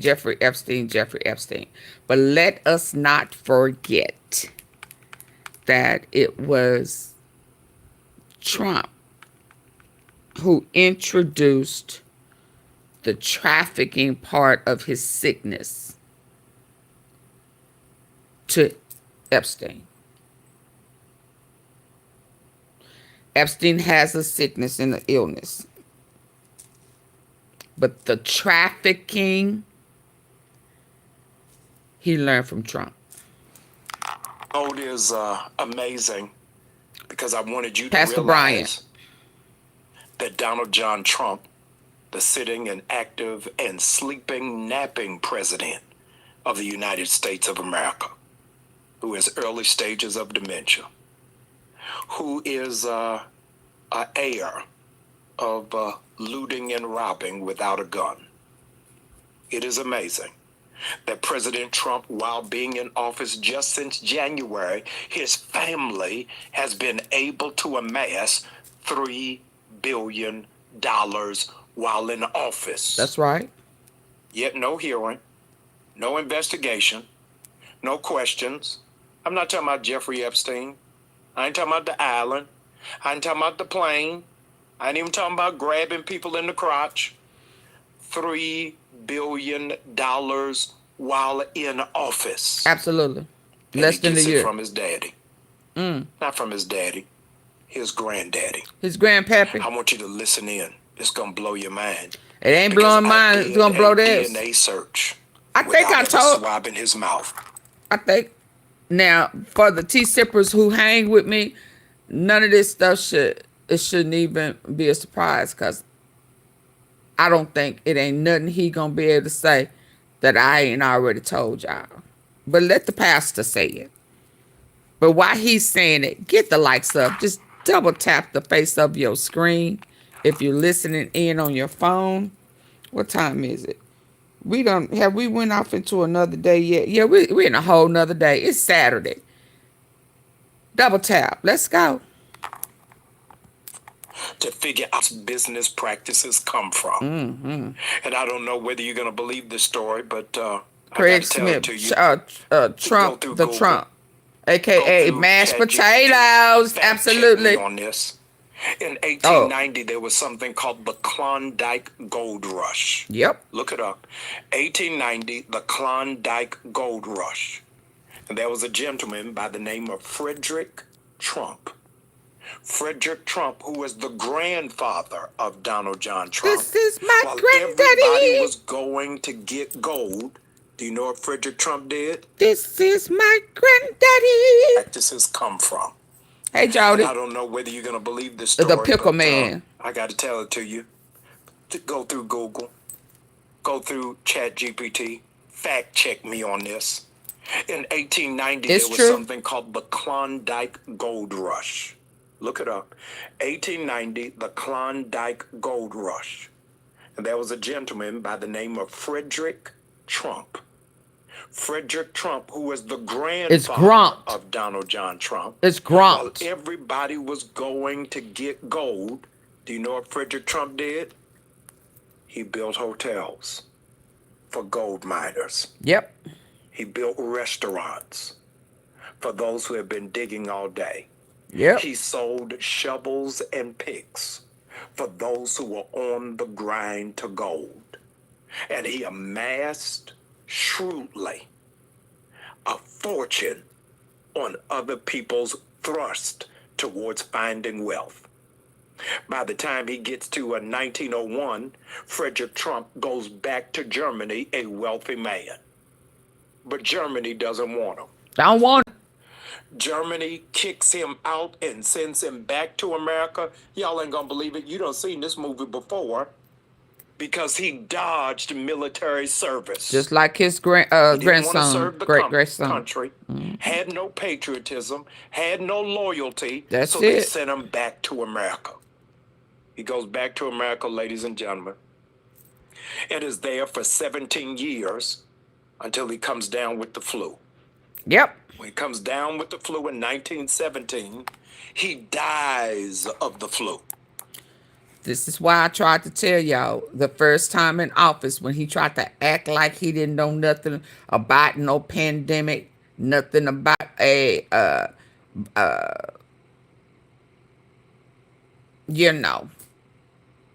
widespread virus. Yeah, he did. His daddy's daddy was a victim of it. Yeah. When he dies of the flu, he leaves grieving his wife by the name of Elizabeth and 3 sons. That is in 1914. In 1918, hear this, Elizabeth sets up a false company. She uses Donald Trump's father, whose name is Fred. And they set up a company, y'all need to go figure it out, called E. Trump and Sons. Yep. E. Trump and Sons. They start this company under the guise that it's actually a man. It ain't. It's the widow and the three sons. Split into and they three don't mashed sell potatoes. shovels. They Can't don't tell sell T. picks. They don't sell hammers. They're not in the gold rush. They figure out that the next boom is not around gold. It's around real estate. Yep. And so what does E. Trump and Sons start doing? They start buying cheap property outside of Manhattan. They start building hundreds of affordable homes for middle-class families that are coming back from World War II, and they get government contracts. The assistance? So the way that they're able to get their money is the government supplements it.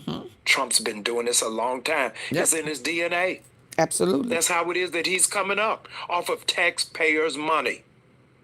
And E. Trump and Sons were beginning to sell homes to soldiers who were coming back from World War II. This is where I'm going to get you. I'm stabbing you in the shower. But not blacks. On your first night. Not blacks. And they wouldn't sell it to any of the black soldiers. Any of the soldiers who were returning. After getting assistance. Get property from E. Trump and Sons, except if you were black.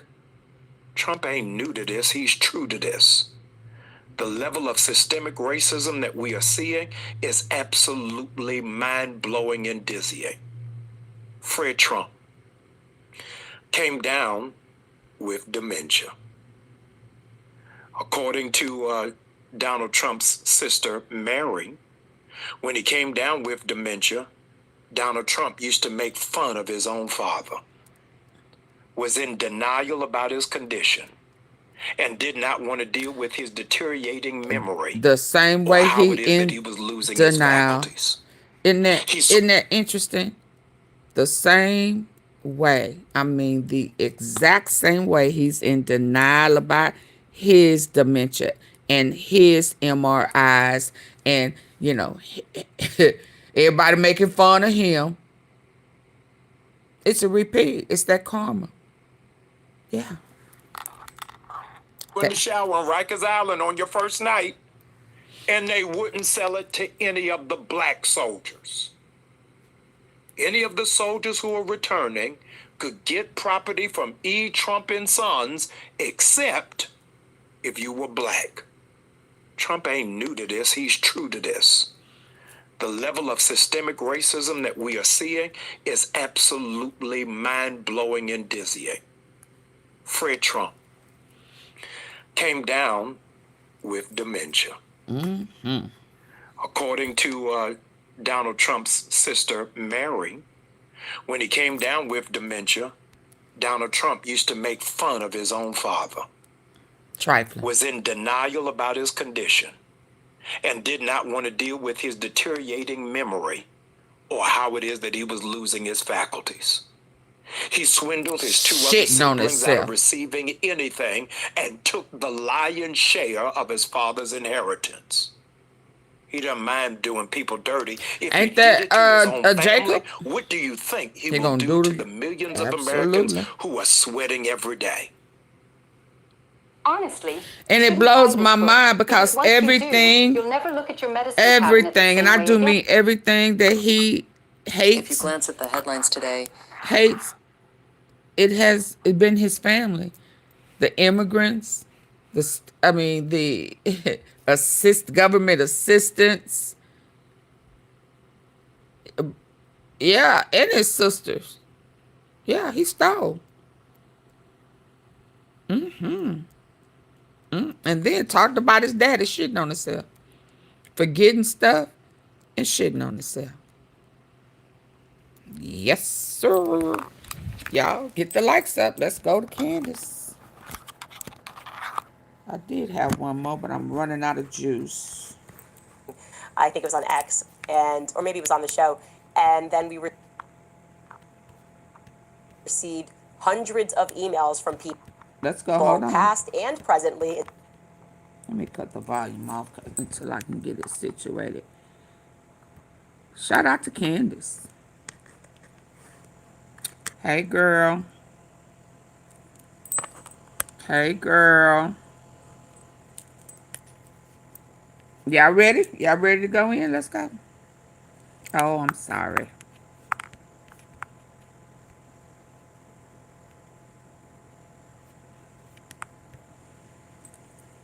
All right, you guys, happy Friday. Welcome to the end of the week. Get excited because the rapper, The Game, has dropped his song entitled The Assassination of Candace Owens, and the lyrics are in fact fantastic because even the hip hop world is asking questions and noticing that Turning Point is not acting right.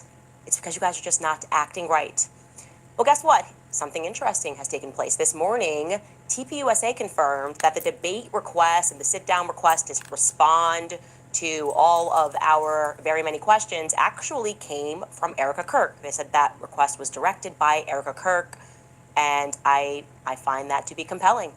And they also explained why it has to be in person, and I am curious to play that clip for you to see if you believe and accept their explanation, their reason why. Also, I have probably looked at more footage from September 10th than any human being in the government or otherwise, anybody on this planet. And I happened to take note of something that I find to be quite strange, and I want to toss it to you guys because the public is more perceptive and capable than our FBI. So let's jump right into this. Welcome back to Candace.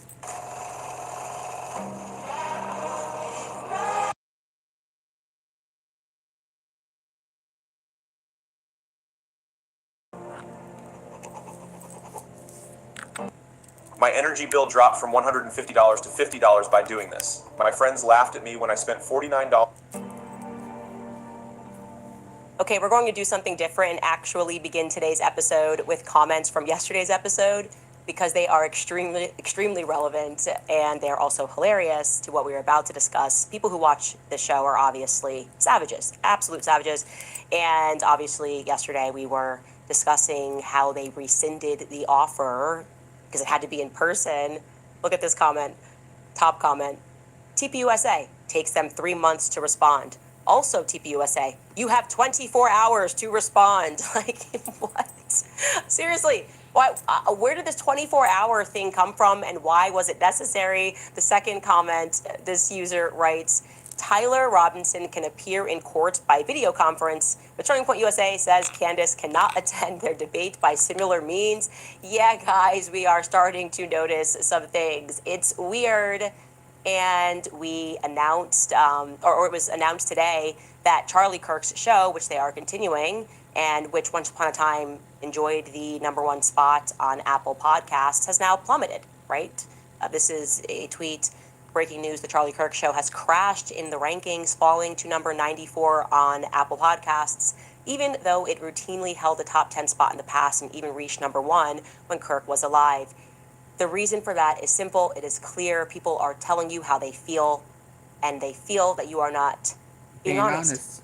They feel that they are not getting the truth from the very people who keep trying to market themselves as his closest friends. And I'm saying marketing intentionally because it feels as though they have transformed into a badly run PR firm from the early 2000s, where you try to use celebrities to influence the public. You get like, Britney Spears, Justin Timberlake to wear your denim. Everybody just then starts wearing denim, right? And I will add on to this that I certainly myself am compelled. I would say that's an interesting twist in this debate story, if we're even calling it a debate offer. At least I was surprised. I was legitimately surprised to hear this morning that it was apparently Erika Kirk who called for TPUSA to formally respond to the mounting questions and to set the live stream. At least that's what Blake Neff is saying on the Charlie Kirk show. They received this morning phone calls from the viewers at home, and of course somebody asked about the nature of how they went about trying to get me onto this live stream. let's take a listen to that question being asked, I think from a woman named Gina. Let's take a listen. Let's take Gina's question. Gina, welcome to the Charlie Kirk Show. What's your question? Hey, thanks, guys. Can you hear me okay? Yes, we can. Yes, ma'am. Okay. My heart's broken with the things that are going on with Candace. And I'm trying to make it all come together. I'm sure I'm not your only fan that is trying to do that because of the relationship that she had with Charlie.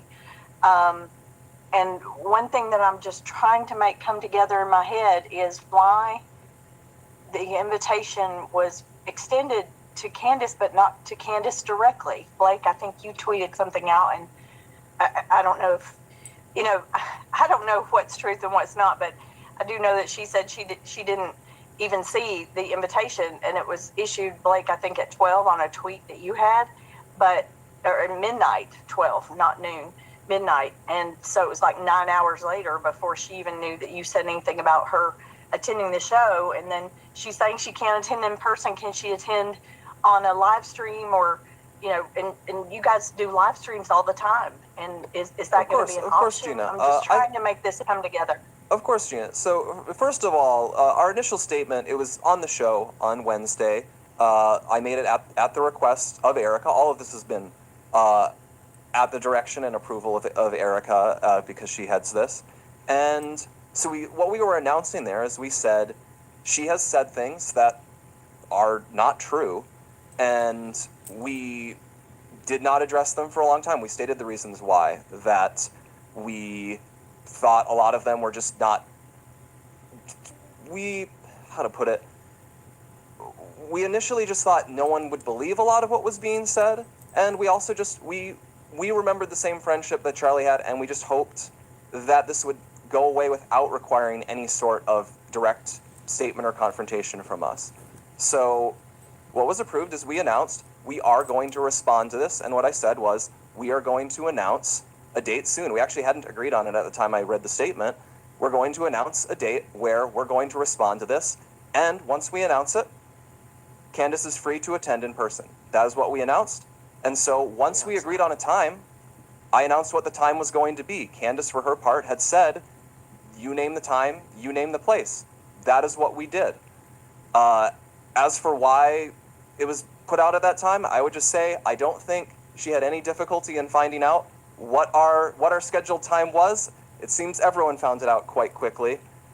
And lastly, on the point of why it's in person, I think it's pretty intuitive that given what is being said, the way this has worked is that it's critical to be in person if you want to be authentic and to be detailed.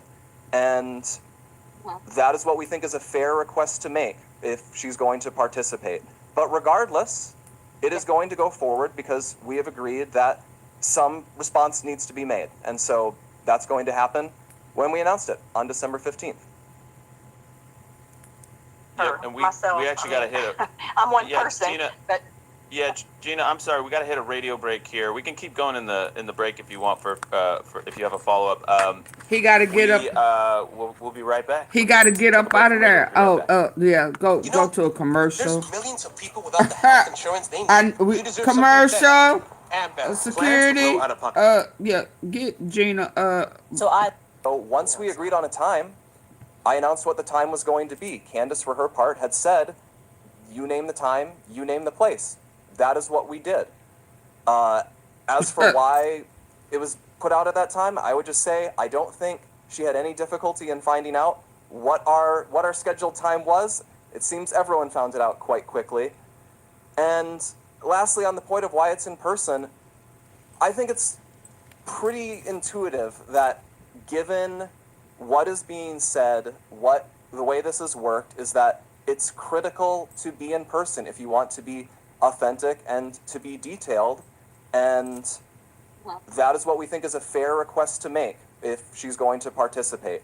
But regardless, it is going to go forward because we have agreed that some response needs to be made. And so that's going to happen when we announced it on December 15th. her and myself. we actually got to hit it. I'm one Yeah, person, Gina. but Yeah, Gina, I'm sorry. We got to hit a radio break here. We can keep going We gotta in the go. break if you want. Yeah, If you have a you don't follow-up. have to go, but we gotta get the hell up out of We'll here. be right back. We're gonna take a break from radio. We'll be right back. Bye. So I love situational irony like that, where he is actually live streaming with Andrew Colvett. Yeah. It's like, it's not authentic unless it's a person is in person, and Andrew Colvett's literally not in person as he's answering those questions. So I Yeah. guess the show is not authentic or something.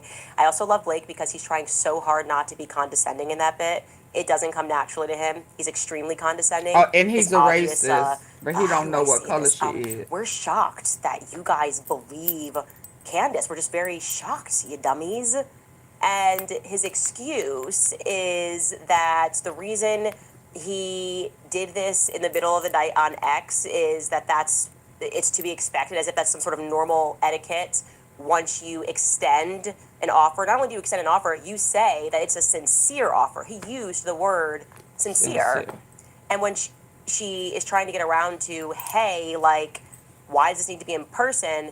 Just to be clear, Blake is saying the answer to that is, quote unquote, it's intuitive that it is critical to be in person. Because we want to take her out. Be authentic. Or to be Let me just run that sentence again, because I consider myself to be pretty intuitive. Yeah. I am intuiting right now that is absolute bullcrap. Mm-hmm. He says, quote, it's intuitive that it is critical to be in person if you want to be authentic. Yeah, they think you're stupid. They just think you're absolutely an idiot. And he says that that's fair. What are you talking about? My most contentious and my most viral debates have never been in person. Everyone assumes that when you extend an invite, that you're going to do whatever you can to make it happen, whether it's friendly, whether it's not friendly. When you say, and when you come out and you say that you are live streaming, the assumption is that you are live streaming because you want the internet to be able to attend, right? That's the whole purpose and function of live streaming an event, is that it invites everybody to be able to attend. So when you extend an invitation of live streaming and you don't explicitly say it must be in person, why would I assume that you're going to rescind the offer if I say that I can appear via live stream? Okay? They never said that. When they made the offer and they were pretending that they were being sincere, they never made in person a point of their demands. They never also said that I had to respond within 24 hours. That's a hostage situation, okay? There's no way that I could have accommodated all of that. A mother in a million years, with 24 hours to respond. How about, let me see if I can make that work. Even if I could have made it work, which I couldn't have, because my husband instantly said, no, you cannot do this Monday. And he runs the household, and he has an important thing going on that day, which involves people that are coming in from overseas. But even if I could have made that work, I would not have within 24 hours have confirmed to them if they had even sent me an email. Because I have kids, I would have had organized things, and it would have just taken longer than 24 hours, and they knew that. What Blake did say verbatim. Oh, don't know what happened. It just kicked down. Oh, don't know what happened. It just kicked down. I guess I need to,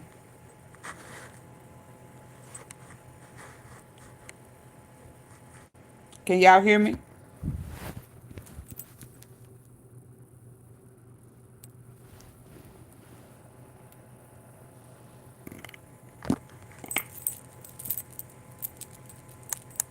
Can y'all hear? It's doing something weird.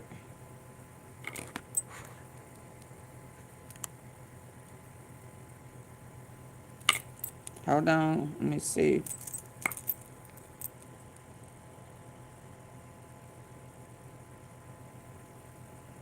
Yeah, it was trying to catch me slipping. Okay, let me rewind it a little. It just kicked out. Y'all double tap the face of your screen. Let's get the likes up. Let's go.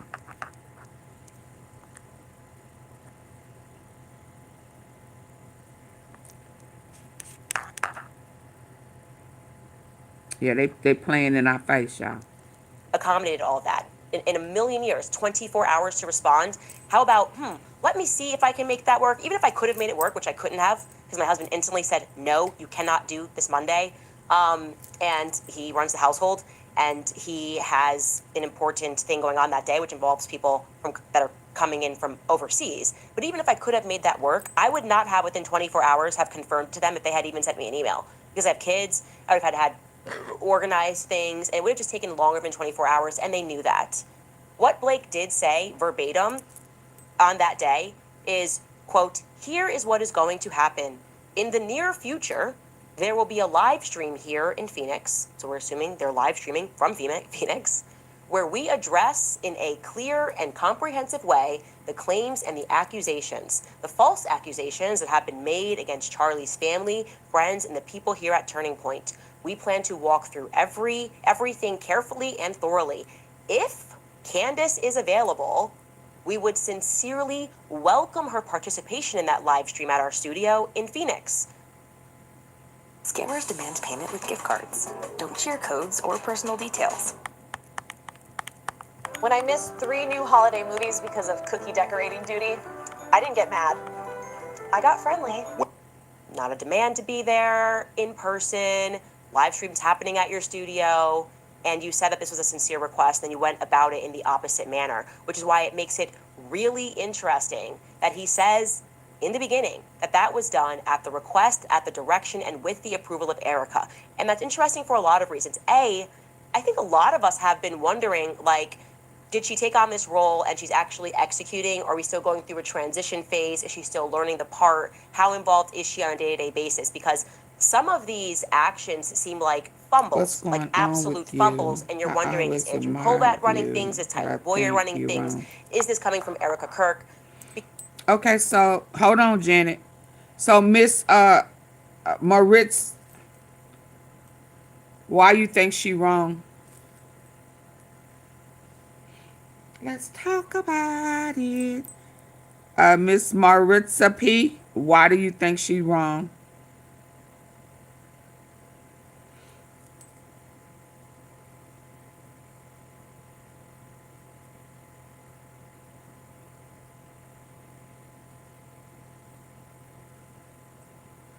Come on now, we waiting on you.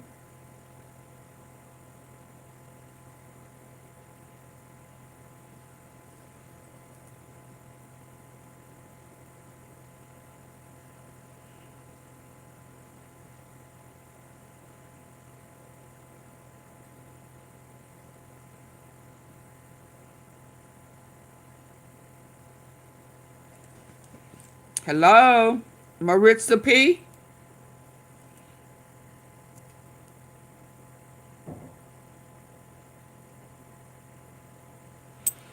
Something is not, I don't believe her anymore. Oh, goodbye. I mean, and nobody, no one has brought you truth but her. You've been drinking the tea. I mean, the Kool-Aid. Yeah, you slow. You got dementia or something? So what's wrong with you? I mean, what has she said that's not truthful? What part do you not believe? Something ain't right. You don't believe her. What has she lied about? Let's see if you have integrity. This is an integrity test. This is to see if you have morals and if you have integrity. Let's see if you're going to make up something or you're going to stick with the truth. Because if you're going to stick with the truth, your statement is incorrect. Let's do a moral integrity check. What has she lied about? Lord have mercy.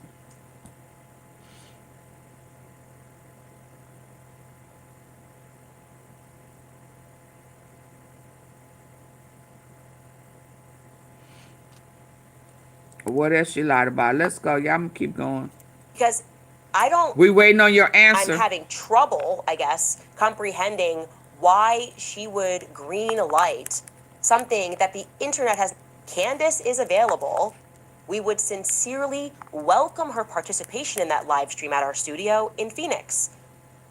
Not a demand to be there in person, live streams happening at your studio, and you said that this was a sincere request, and you went about it in the opposite manner. Because he's a liar. Really interesting that he says in the beginning that that was done at the request, at the direction, and with the approval of Erika. And that's interesting for a lot of reasons. A, I think a lot of us have been wondering, like, did she take on this role and she's actually executing? Or are we still going through a transition phase? Is she still learning the part? How involved is she on a day-to-day basis? Because some of these actions seem like fumbles, like absolute fumbles, and you're wondering, is Andrew Colbat running things? Is Tyler Boyer running things? Is this coming from Erika Kirk?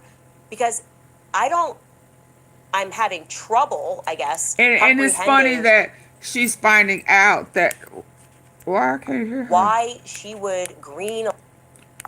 Why is she still, oh, what's going on with, what in the world is going on?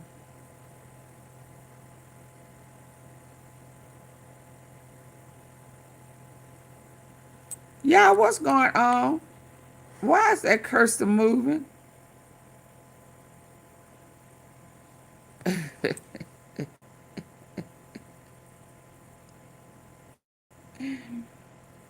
Y'all hit the like button. I knew something kooky was going on.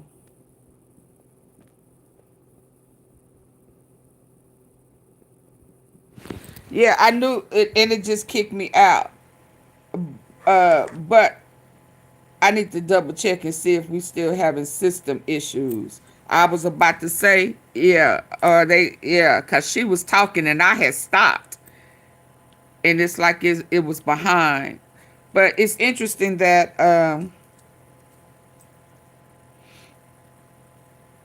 she had been taking up for Erika when people were seeing some strange things going on.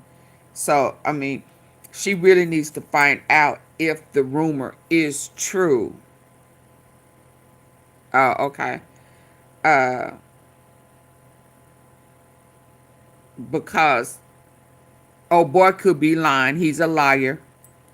You know, and they are just coming up, and you know, they've been lying from day one. I don't know why old girl said she don't trust Candace when just about all of these turning point guys left Charlie hanging, didn't render any type of aid, and then lied about who called who and what was said and what he saw. I saw his mouth trembling. I saw his teeth was chattering. He said, oh, what am I going to do without you? I mean, he did all of this stuff that he later had to come back and say, oh, no, what had happened was I mean, it's obvious. It's been played all over the internet that they have been lying from day one. And then this silly rabbit comes in here and saying she don't believe her anymore. Like she believed a lie. Who do she believe? The liars?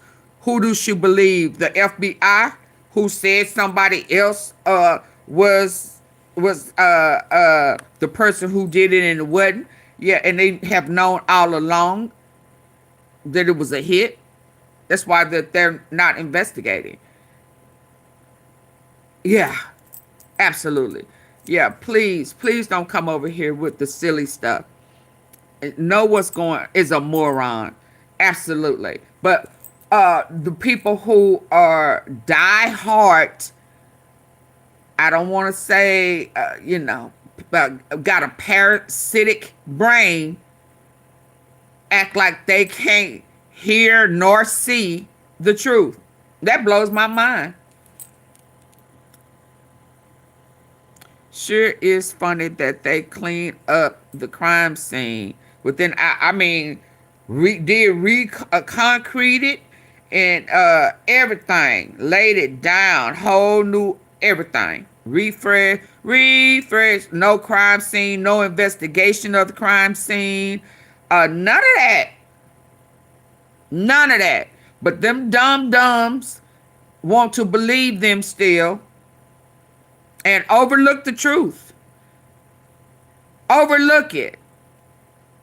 Everybody can see that what she's saying is valid, so much so that now they feel like they done came up with enough fluff, because just saying, oh, she's crazy, oh, she's not telling the truth, ain't enough. Because real people, smart people, intelligent people can see. Our blinders are off. I know that they reconstructed math, but 1 + 1 still equals 2. I don't care how you go about getting there, 1 + 1 still equals 2. And if you come up with a number other than 2, the parasites is in your brain. You may want to detox because something ain't right with you. You're slow. Yeah, you still drinking on that Kool-Aid. I'm telling you, Bill Gates created the Kool-Aid, so he trying to take you out. Coming to the light, Caroline. Bring your ass to the light, cause you slow as hell. Let's go. Light, something that the internet has now read as incredibly insincere. Of course, it's insincere. You market yourself as somebody that is passionate about family. Absolutely tell a different story. We can't even get 24 hours to see if we can make things work and exchange things. Like, that doesn't feel honest. That didn't come across as honest. And you're telling us, or we're assuming from that statement, that she approved the statement that went out referring to people as Antifa members, like making us akin to a basket of deplorables because we don't accept the Fed slop. Like, that got her approval to go out. Like, this was read by Erika. That doesn't feel good, And the reality is if you deeply care about the legacy of Turning Point USA, as you all claim that you do, like you claim that you're really just in this, Blake Neff and Andrew Kolbeck, because we were his best friends and we love him, then how can you treat people who are genuinely people just like Gina, donors to Turning Point USA, people who got behind Turning Point USA, people who have photos of... Because let's be clear. Let's be 100% clear. Candace has done nothing but ask for details about her friend's murder. What else has she done? Name one time she has defamed Charlie Kirk. Never. So for anybody to try to find fault in her,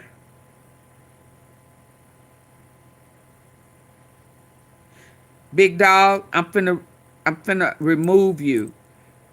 Are you a tea sipper or are you trolling?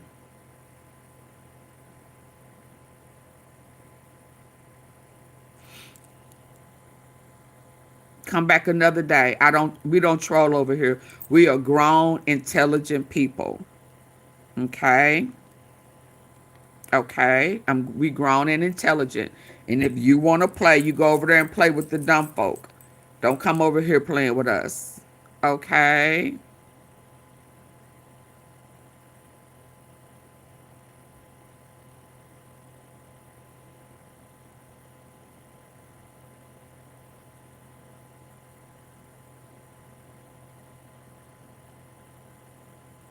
Yeah, I don't know what that. Yeah, please don't come over here playing. We grown. We don't. Yeah, no. Them going to Turning Point USA events who probably have tickets to go to AmFest. How can you treat people with such contempt? How could you think they're dumb enough to believe that was a sincere offer? Yeah, and if you think it's anything other than 2, you gotta go. Ever of people setting up debates, that's ever been how it's worked.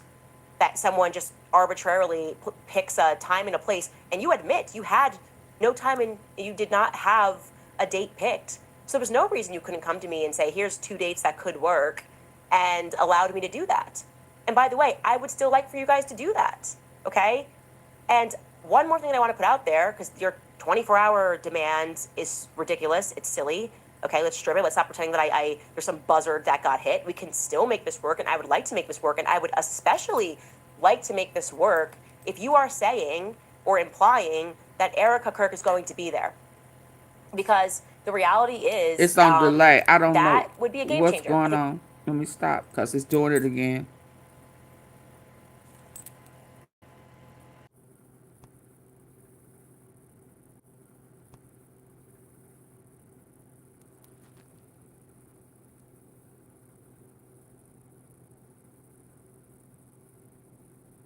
Oh yeah, she telling the truth.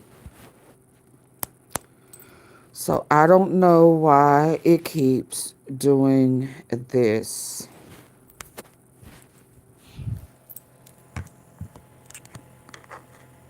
Yeah. I knew when. That's a game changer. I think it would Oh yeah, she be telling the truth. That's very why they powerful to trying have to her make there, plans to meet with to her, but they trying to represent take her out. the viewpoints in a way that they're maybe not being shared by Blake Neff, who is incredibly Oh boy, had a unlikable, big old meltdown and speaks down to people. yesterday. And I don't know why he does that. It's not coming across clearly from your spokesperson, Andrew Colvat, who seems to be on the road and isn't course correcting in the attitudes that are coming out, or at least telling people not to be like late night tweeting like Tyler Boyer. And yeah, it would be great if you are saying that on the 15th, Erika Kirk, as you are insinuating that she's going to be there, right? She's directing this thing. Are you implying here that she's going to actually be in the chair and she's willing to allow me to Oh bring no, they don't things want her to talk and to go to. over timelines and stuff? They Like, don't can want you her to make talk that to offer through the proper channels? Can you actually say that the since you now Disney have more actress, details about how a it's going to former work? Trump And contestant reopen that offer who again? has her There's no own way in hell issue that with George can make the 15th work. I just said it. No, shut trafficking it of down kids. immediately, and for a very valid reason. And it is not my inclination to go to Phoenix without having my team with me. And my husband is very much a part of my team. Okay, good night, Janice. Sleep tight. This is called a Shishibo cube, and let me show you what it does.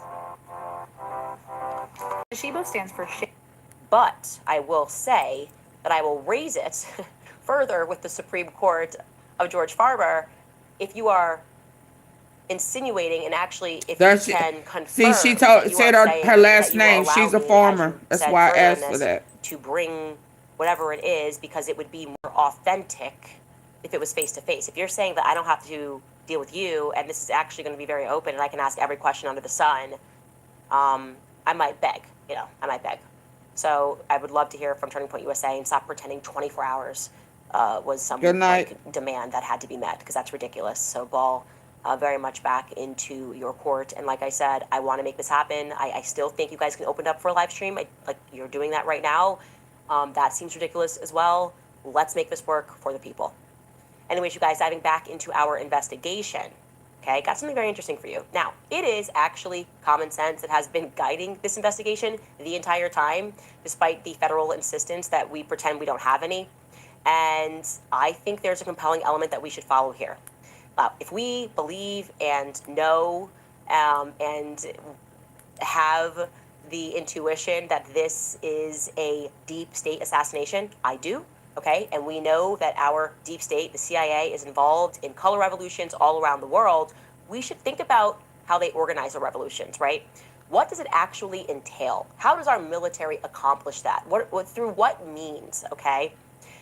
And I think it's obvious that they accomplish that through organized chaos. The chaos, as chaotic as the event may seem, has to actually be organized if this is military. It means that as a state, we fund and then we coordinate protests, and coordinating is the operative word. It has to look organic to the untrained eye. You have to actually make sure that people will believe when they read the New York Times, when they read AP News or Reuters, that all of this just happened. That, like back in 2014, the Ukrainians were authentically and truly just done with their president, Yanukovych. And when John McCain went over there and led the protesters in the streets, he was really representing the voice of the people. It was not another United States military color revolution.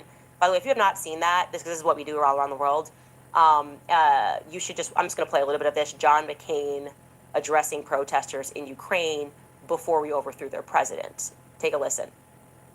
My energy bill dropped from $150 to $50 by doing this. My friends laughed at me when I spent $49 on a power...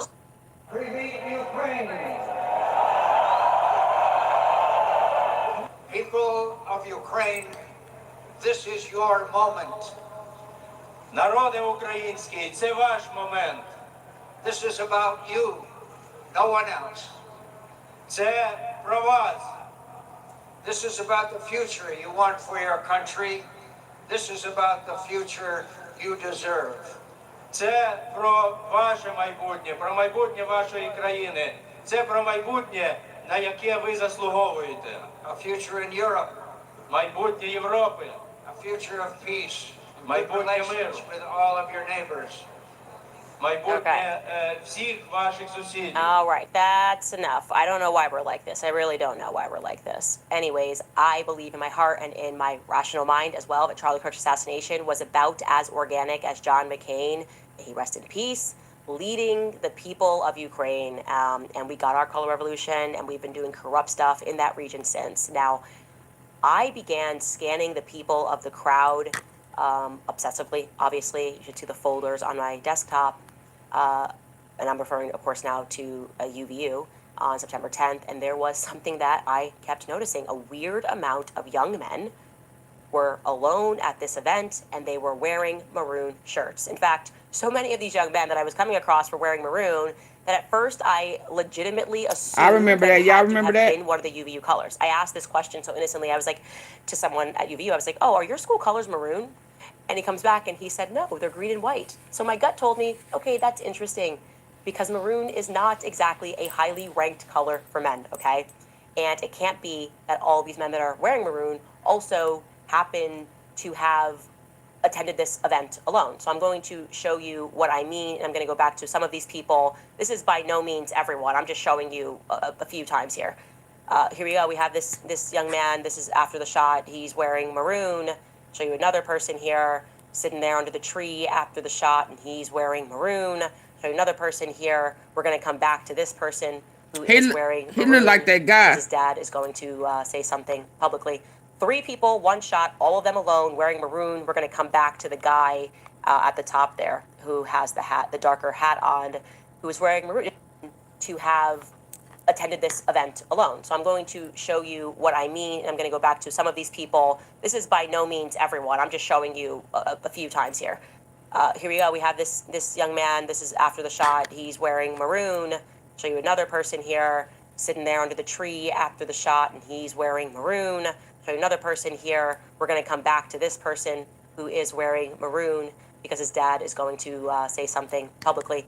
3 people, 1 shot, all of them alone, wearing maroon. We're going to come back to the guy at the top there who has the hat, the darker hat on, who is wearing maroon. Just like these strapping young men all wearing maroon. We've got this guy in the bush wearing maroon. I could go on and on. This person of how many people were wearing maroon. I even have a video. Please don't let it be 7 people. Okay? Since so there was 7 Israeli, and that thing happened where there was an overreaction for no reason online, so I knew that I was on the right track and I should probably keep going. And I said something, I think it was on X, or maybe it was on the show, and then we received hundreds of emails from people past and presently in the military around the world, and they said, yes, Candace, that is military. I am just going to quote a few emails here. One person wrote, quote, airborne forces wear maroon, not just in the UK, the USA, and France, as well as in dozens of other militaries. Another person said, quote, I instantly recalled that when police assassination was about as organic as John McCain, may he rest in peace, leading the people of Ukraine. Y'all please double tap the face on your phone. Let's get the likes up. Since. Now, I began scanning the people of the crowd obsessively. Obviously, you should see the folders on my desktop. And I'm referring, of course, now to a UVU on September 10th. And there was something that I kept noticing. A weird amount of young men were alone at this event, and they were wearing maroon shirts. In fact, so many of these young men that I was coming across were wearing maroon that at first I legitimately assumed that it had to have been one of the UVU colors. I asked this question so innocently. I was like, to someone at UVU, I was like, oh, are your school colors maroon? And he comes back and he said, no, they're green and white. So my gut told me, okay, that's interesting, because maroon is not exactly a highly ranked color for men, okay? And it can't be that all these men that are wearing maroon also happen to have attended this event alone. So I'm going to show you what I mean, and I'm going to go back to some of these people. This is by no means everyone. I'm just showing you a few times here. Here we go. We have this young man. This is after the shot. He's wearing maroon. Show you another person here sitting there under the tree after the shot, and he's wearing maroon. Show you another person here. We're going to come back to this person who is wearing maroon because his dad is going to say something publicly. 3 people, 1 shot, all of them alone, wearing maroon. We're going to come back to the guy at the top there. All who has guys. the darker hat on, who is wearing maroon. Just like these like strapping young men all wearing maroon. We've got this guy in the bush wearing maroon. I could go on and on. This person of how many people wearing maroon. I even have a video of someone holding a maroon shirt. Okay, so I mentioned that quite casually, and that thing happened That's at where there least was 6. an overreaction for no reason online. So I knew that I was on the right track, and I should probably keep going. And I said something. I think it was on X, or maybe it was on the show, and then we received hundreds of emails from people past and presently in the military around the world, and they said, yes, Candace, that is military.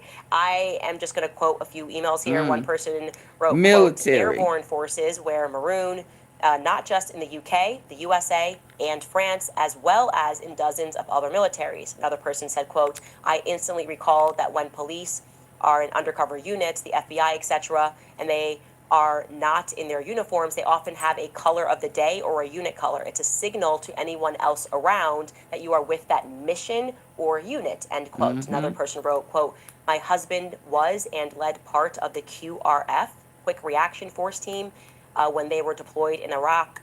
We are retired now. The maroon color in the military means the color is famously associated with military forces, such as the Maroon Beret of airborne troops around the world. And another person explained to me that especially in coordinated violent scenes, making sure that people are in certain colors or in something that is identifiable is important so that military men can observe who to protect or who they're looking for, right? And so that just makes sense, okay?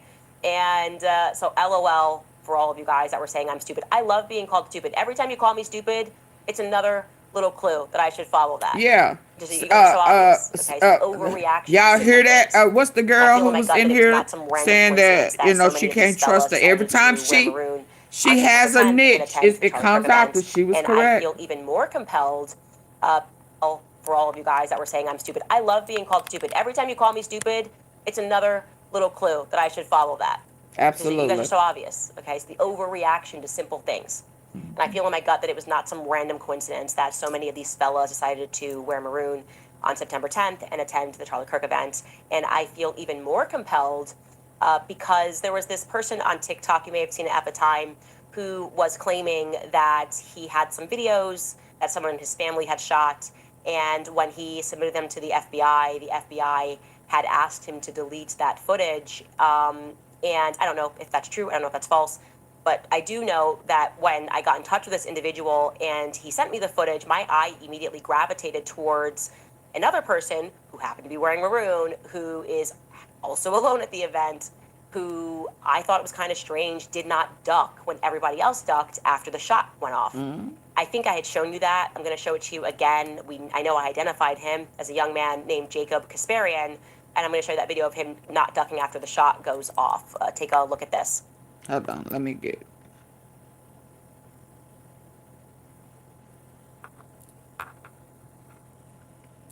It was Maroon Day. Charlie Kirk Day was Maroon Day. Let's go. Counting or not counting gang violence? Great. And we're going to circle it so you can see it. Okay, that's him. You're going to see everybody duck. And it's going to come back up. Oh, yeah, I remember this. And he's still not going to be ducked. He just kind of hits his phone and walks away. Now, regarding Jacob Kasparian, I want to be very clear. I do not think he shot Charlie Kirk because it's really fashionable for people to say that we're accusing everyone of shooting Charlie Kirk. No, I am observing some things that strike me as unusual. And it's unusual that he attended the event alone. It is unusual to me that after researching him, he had posted himself earlier that day at either 8:42 a.m. or 7:42 a.m. I'm unclear on whether or not Facebook is editing the time zones according to what I'm in, the time zone I'm in, or when it was shot. But he's wearing an entirely different shirt earlier that day. It's a dyed blue shirt. And then when he arrives to UVU campus, he kind of hits certain points. He's up high, and then he's at the lower rung. 2 minutes before Charlie gets shot, he's not where he is, and then the next thing you know, he's there, and the reason why he's not moving is because he's recording, and he doesn't duck. And I just found that to be a bit interesting. I can show you, by the way, this is a very grainy image of him recording. You can kind of Juliet, did you drink the Kool-Aid today?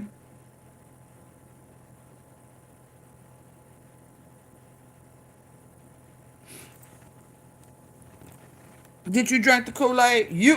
You explain, when did you see Charlie Kirk in a casket? When did you see his face? When did they show him in a casket?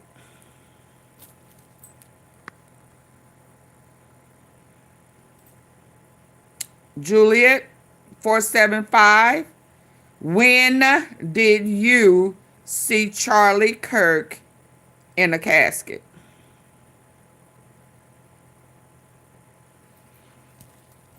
Y'all, are they playing tricks on me today? Come on.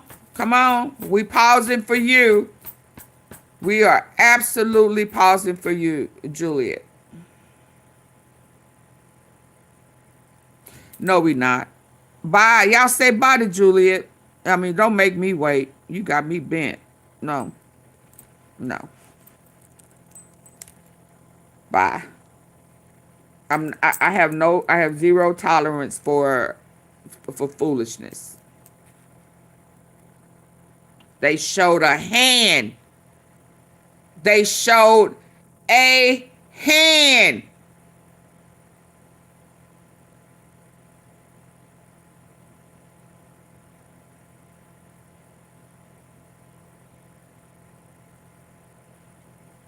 There is not one picture of him laying in a casket where you can see it's him, silly rabbit. You are in a cult. You've been bamboozled. Yeah. They still whitewashing shit. They even playing in your face. You drinking the Kool-Aid, girl. You better accept Christ as your personal savior. And leave that Zionist pro-Israel shit alone. It got you looking cuckoo, cuckoo, cuckoo, cuckoo. Yeah, you up there looking like a whole cuckoo clock. Scribbling it there, it's okay if you can't see it. We've hyperimposed, but I just found it odd thereafter that nobody, despite him being there, witnessing it, and having recorded, by the way, Charlie getting shot, none of his family members posted anything about Charlie's assassination. He is active. He did not post about Charlie's assassination. It happened in their backyard. It was a global event. No comment whatsoever that I could find. And I started to wonder, based on where I found these individuals in the audience, I started to suspect, and this is my broader suspicion and theory, which in any investigation you're allowed to do. It might turn out to be wrong, but I am beginning to suspect that our Maroon Boys in general were tasked with taking footage from predetermined angles. Again, it's a suspicion. I'd like to explore it. Yeah, and the easiest way for me to explore I could see them taking cameras, because that guy that was in the bushes definitely looked like he was taking pictures. And can identify these other Maroon Boys, because maybe I can determine what their extracurricular activities are. Are they all in the ROTC? As an example, I'm going off of internet vibes. They could be a part of an airborne force, okay? And it was even more compelling because there was this guy who live streamed the whole event. We all know who I'm speaking about. His name is Adam Bartholomew. I have never, ever said anything about Adam Bartholomew. I have reviewed his footage, but people online were clocking him as suspicious. They're like, this guy just always happened to be in the right place at the right time, and he has been randomly attacking me. Again, I've never said anything about him, and one of the ways that he instantly attacked was when I mentioned the maroon thing. And he said, my son was wearing maroon on that day. And his son was. That's the person that we showed you. That's Adam, and that's his son. Yeah, that only makes it more compelling because you were capturing footage on that day. So I'd like to know more. And I also find it strange, I will say about Adam Bartholomew, that when the shot rings out, he's live streaming. I had somebody try to tell me and it was he does not stop live streaming to run down and ensure that his wife, who was in I the don't think audience, nothing, Michaela. okay, was okay. He did the, when I learned by accident that his wife was there, his wife Carrie was there, and she was standing by the bush, actually almost directly near Jordan Kasparian, I would have expected him to be like, oh my gosh, after he says, what is that? Is my wife okay? Oh my God, where is she? Where's Carrie? Nope. Nope. She tweeted that photo of herself, and she confirmed in her own X feed that she was, I am more than I ever been, is what her tweet says. When we thought laying in the courtyard that we were about to get shot in the back or in the head, it was very clear that we were on the right side. She confirms by picture and by tweet where she was when that shot went off, and yet he mysteriously was not panicked to go find his wife. Odd, weird, and I have a suspicion about the Maroon Boys. I think all of our footage has come from Maroon Boys, and a lot of that footage was then algorithmically boosted. And so I would like to again show you the pictures of these men. And by the way, guys, there's going to be someone that just gets caught in here who just happened to wear a maroon shirt that day. I am sure. If that is you, please just write to me and let me know. Like, no, Candace, I go to UVU, and this is just a shirt I put on.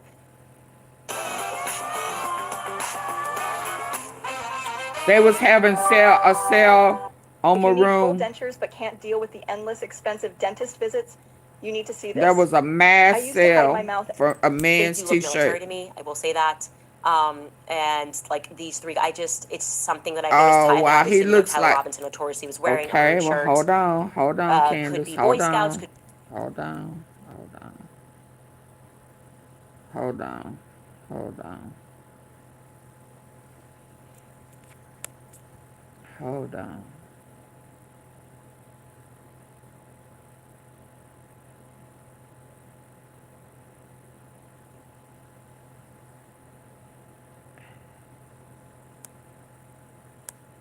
Where is he at? Shirt that day, I am sure. If that is you, please just write to me and let me know. Like, no, Candace, I go to UVU, and this is just a shirt I put on. They do look military to me, I will say.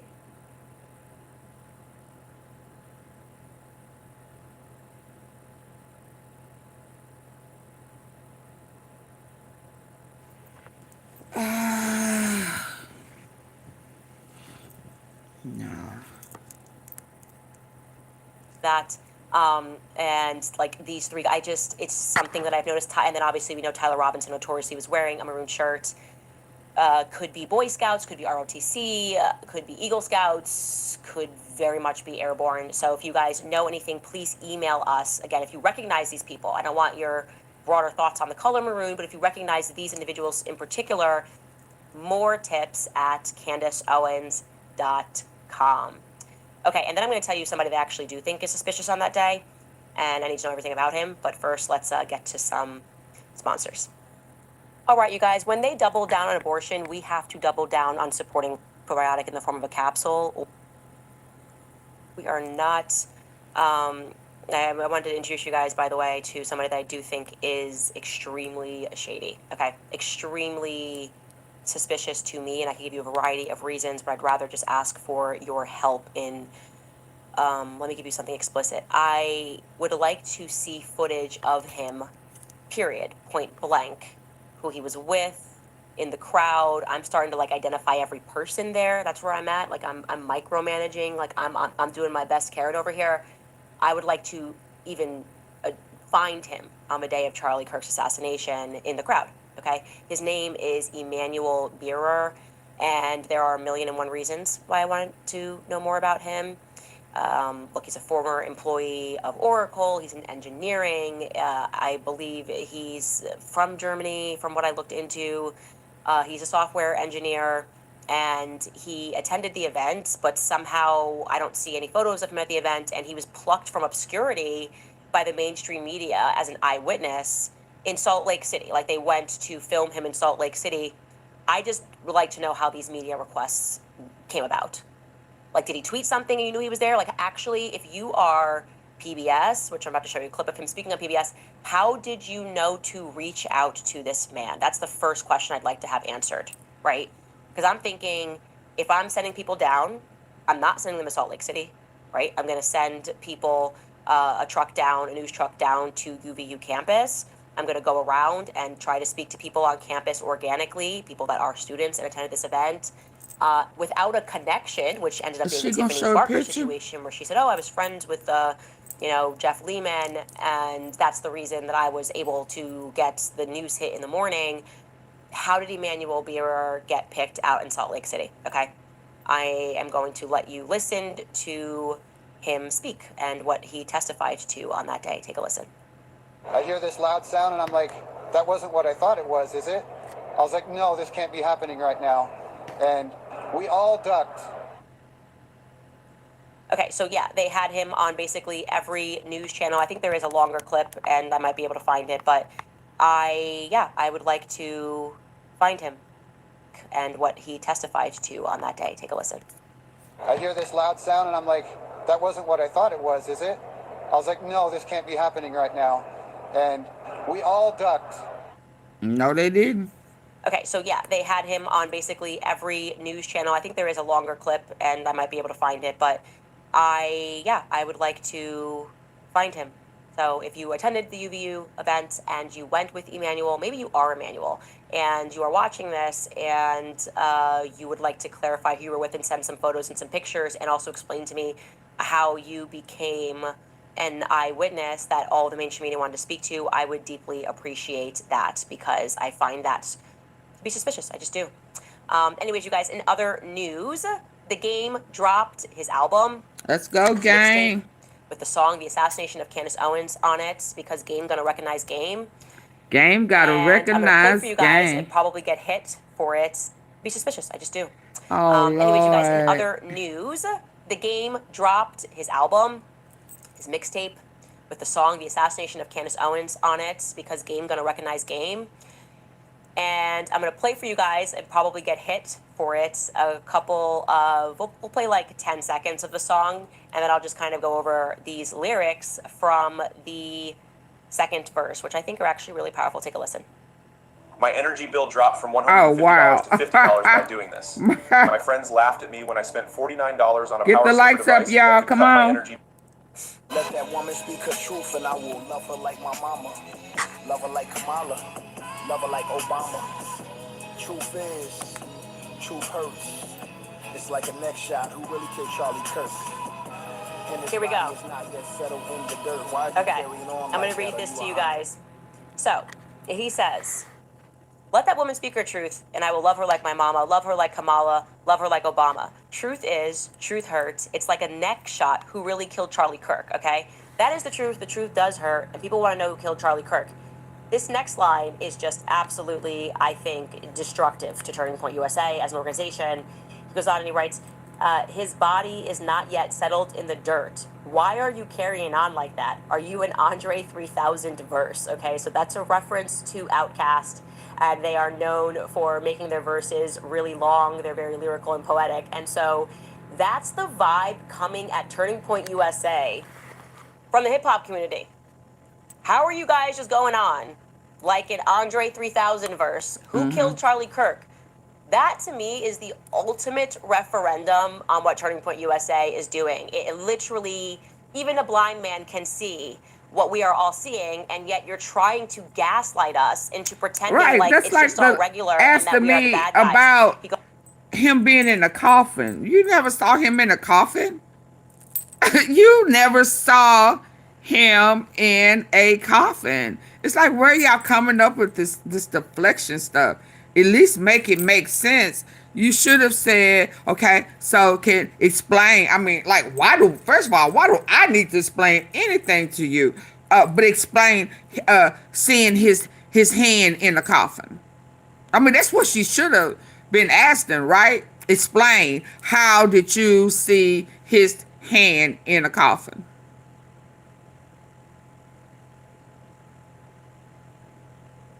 Does that not sound dumb? That sounds really idiotic. Yeah. Explain to me how he was in a coffin. Because they said he was in one? Yeah. Yeah. Okay. Trump also said his ear got blew off too, right? You remember that? That ear, a piece of it was gone. Especially a piece that do not regrow. Oh, it was a miracle. Oh, okay. Goes on and he says, we live in an era where, I can't say the N-word, twerk, and we live in an era where they pull wallets up out they purse.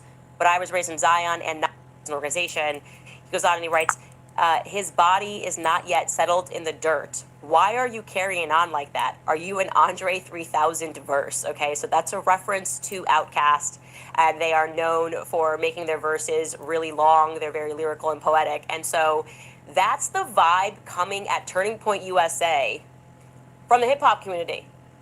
How are you guys just going on like an Andre 3000 verse? Who killed Charlie Kirk? That to me is the ultimate referendum on what Turning Point USA is doing. It literally, even a blind man can see what we are all seeing, and yet you're trying to gaslight us into pretending like it's just all regular and that we are the bad guys. He goes on and he says, we live in an era where, I can't say the N-word, twerk, and we live in an era where they pull wallets up out they purse. But I was raised in Zion and Nas I am, and if I'm lying low, throw me in a den with the lions and 5 YNs. I think that's a gang. I'm sorry, I'm not up to date on gang stuff. Either way, behind these bars is shots flying. Decapitate you so-called goats YN without is trying. not a gang. Go head to It's head young, with CNN young while bumping cats. CNN. Leave in France, I'm still alive. Some I won't see again. Speak my truth until I'm in the position that she is in. Moral to the story, be cautious who you believe in.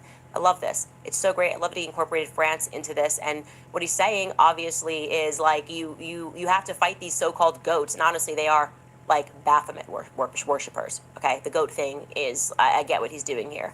He is being punny in all the right ways. And you somehow, by speaking the truth, you become a threat and they want to kill you. Like they want to assassinate you. And they're laughing. They send out these nerds to laugh at you when you say that, and you don't know if you're like, people are like, lay low, like you shouldn't even go to Turning Point USA. What am I doing? I'm just telling the truth. And he's saying all of this to say we're all going, like we all should be putting ourselves in this position to speak the truth, and the moral of the story is that we should be very cautious in who we believe in. And I think that is how we all are feeling right now. Like we are suddenly recognizing that this authority is arbitrary, kind of the most grotesque, perverse humans that you could possibly imagine. I don't even think they're humans, to be honest, they're subhuman, happen to be running the world. For whatever reason, our governments think that it is a dramatic ask. Like we're almost saying it's okay, we'll be employees and debt slaves for the rest of our lives. We'll get back to work and we'll pay absurd taxes every day. Can you guys please just leave kids alone? And our government's like, no, we gotta play with your kids. Can't do that. Subaru is gotta proud play to with be the largest kids. Got to automotive donor take Meals their on Wheels innocence. America. Yeah, Helping I gotta senior have it. Sorry. Could you please just not poison us? Government's like, No, we gotta play with your food. Sorry, we can't do that. You guys are asking for way too much. You're listening to too much Tucker Carlson and Candace Owens. It's too much. You guys, how could you think that we don't have a right to poison you and to poison the minds of your children? It is, like I said, right, Jody. Such a good commentary on the state of things today. I hope I didn't say gun stuff. I'm not in any gangs, but I'm a gangsta. Yeah, I'm a gangsta. That so, you are, girl. If you guys would we know now. We know you are a gangster. Yeah, we know. We know you gangster. How could you think that we don't have a right to poison you and to poison the minds of your children? It is, like I said, I think such a thank you on the state of things today. Jody. I hope I didn't say gun stuff. I'm not in any gangs, but I'm a gangsta. Yeah, I'm a gangsta. I think so. So, anyways, if you guys would like to toss him some support and show enough just gangsta. To appreciate that we're at a moment where hopefully when he says like I was raised listening to Nas, what he means is like real hip hop, right? And people that were actually commenting on the state of things in an intellectual way. It's actually why I loved Jay-Z's music when I was growing up, and I kind of hated what he became. I think it is also reflective for Black America because so much we have been kind of transformed into the ultimate slaves of Baphomet. Like this idea of freedom, we're Oh, all gee. realizing right now we're not free. Like we are all slaves, and they give us products and iPhones and flat screen TVs and Hollywood and the Kardashians, and we're supposed to think that that's glamour and it's glitz, and that means that we're in a golden era. Nope, nope, nope. I think that there was not an enlightenment, but there was a darkening of mankind, and America is going to have to wake up real quick. So thank you for putting Charlie Kirk, memorializing him in that song to the game. Hopefully, next time you do it, I can be on the verse. Just like maybe just one little expression from this podcast. Everything is fake and gay. All right, we'll take a brief break, and we will come back after the comment.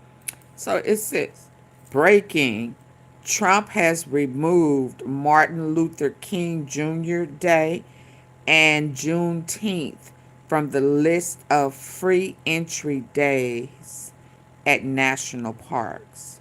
They will be replaced with Trump's birthday.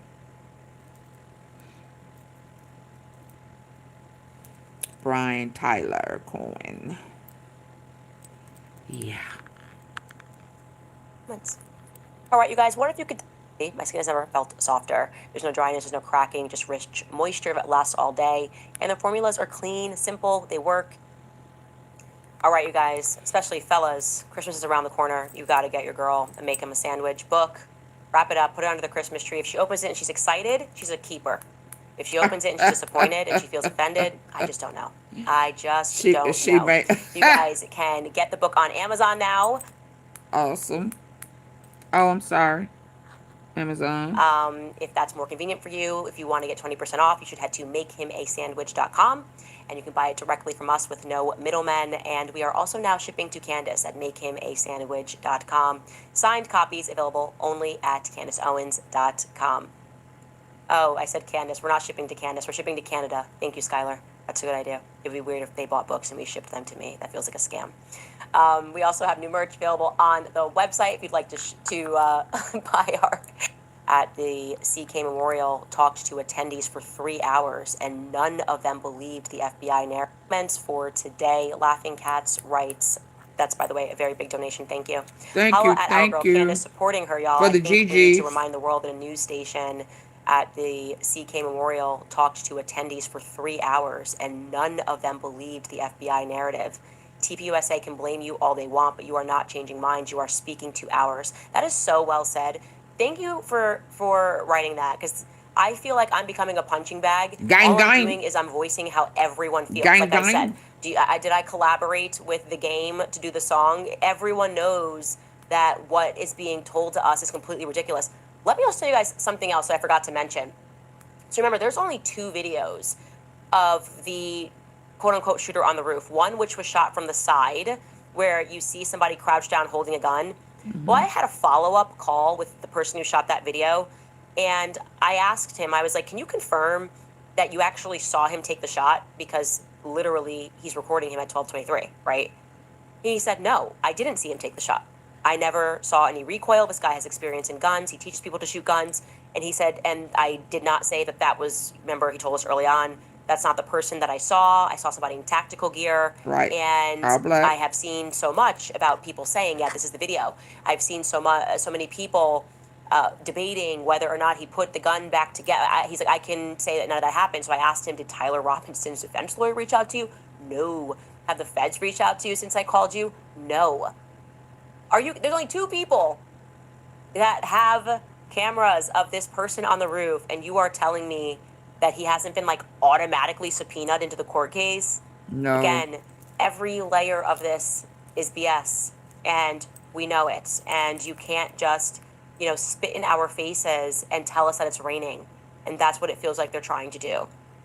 Curbster writes, so the best spokesman at TPUSA, that TPUSA has to present a BS invitation to CO is a guy who was fired by Tucker Carlson for racist remarks. No wonder TPUSA is failing. No one is buying it. None of them deserved to breathe the same air as Charlie, much less call him their friend. I actually, a few of you have commented about, I actually didn't know that Blake Neff used to work for Tucker Carlson when Tucker Carlson was on Fox News. I'm going to ask Tucker Carlson about Blake Neff, because I'm not feeling his vibes. Remember how I said before, I believed him. Now I'm just like, no, now he's just doing too much. Nope, he's lying. He's a liar that lies, okay? After extending an invitation and saying, we sincerely invite Candace to join us on the live stream, he then tweets, I don't know if we have the tweets, where he just like says, no, it was never meant to be, like, we know that that's not an invitation. Do you have that tweet? I don't know if I send that to you, Skylar, we can pull it up later. But now they're pretending like they were never sincere. Oh yeah, here it is. Of course it's not how you book a guest. We are not booking a guest and never said that we were. We are delivering a response to several months of escalating harassment and lies. She was given the opportunity to join and declined. That's just a lie. Like, you're just like, how can we accept that anything you guys say in this live stream is going to be true when you are lying to us right now? I never declined an offer to join your live stream, okay? You never insinuated that it had to be in person, and you made it seem like it was a live stream, which meant that as long as we could get there, of course, any place you can live stream, literally any place, anytime. That's what tech allows for. And now you're pretending like the terms were very clear and that it was going to be 24 hours and I had to, like, it's like everyone can see through it. So we are now adding you to the pile of TPUSA BS officers. Liars. I'm going to figure out what happened with Tucker. Tucker will tell me the truth. You watch out. Tucker will tell me the truth. I text my friend Tucker, my only friend Tucker, according to Adam Sosnick. Tucker's my only friend. Corey Henry writes, Candace, you don't think that they would hesitate to take a whole plane down to get to you? They would, and they don't care. I love you and I'm praying for you. Christ is king. Look, I do think it would be one of the dumbest moves ever if they coordinated my assassination at Turning Point USA headquarters. I mean, that would just be, yeah, I would like to think the feds are smarter than that, but, you know, it is being run by Kash Patel, and he thinks his girlfriend's music is sensational, so maybe you're right. maybe you're right. Top Class T writes, make things right with black people so that we can throw our support behind you. Quote, no permanent allies or enemies, only permanent interests. Cut the check. I don't know what cut the check means, but I don't know how to make things right with black people. I don't know what that means because I feel like I've always been right with black people because I'm black. So I feel like I've always been cool with everything I said. I just tell the truth. I don't really care how people feel. And so I feel like during BLM, black people were really mad I at me. like because I was that. telling the truth. But I like that. I like that. I don't have to get things right with black people because sometimes I don't agree with black people. I'm still black. Shout out to Candace. I'm gonna end on that. Whew. I was like, oh Lord. I like that. I like that. I don't owe my people an apology because of some of the things they do sometimes. And that don't mean that white people don't do them. I mean, they all black. We all black, right? But until they can understand that they are black and that they have are not going to keep getting away with the lie, because we're going to remind you, boo, we was here first. And we are the original Jews. And you Zionists and the pro-Israel people, y'all can't even tell us what tribe y'all from. Every time somebody get down to the nitty and the gritty and start asking what tribe are you from, you start acting like you don't, or they didn't teach y'all that part. Oh Lord, they didn't go that when they was stealing and trying to claim. They never, they never told y'all about them tribes, did they? You know why? Cause you not an original. You don't know your tribe, baby. You don't know your tribe. You looking like that's the first time somebody done asked you about your tribe. Your tribe is what? Okay. Yeah. So, yeah, just because we don't agree sometimes with one another don't mean that we not black. Just because she is married to some white chocolate don't mean that she ain't black. We all black. It's a lot of black women out there that like light-skinned men. Again, we all 50 shades of brown. We gotta remind that to ourselves, and it just so happened that they are the tan in the Crayola box. They that peachy tan color in the Crayola box. Yeah, it's 50 Shades of Brown. And the original was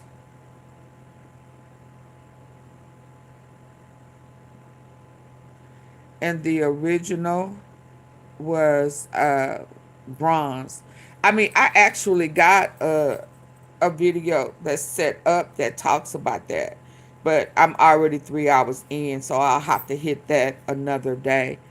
Yeah, I don't. My likes ain't where it need to be. My support and donations and stuff ain't where it needs to be. So I have to bring that another day. But just so you know, I do have one set up that talks right about what you just uh, made mention of. Okay, so I am about to get ready to go. I am sleepy. I started late, so I'm ending late, and I will see y'all tomorrow. Okay. Please hit the like button on your way out.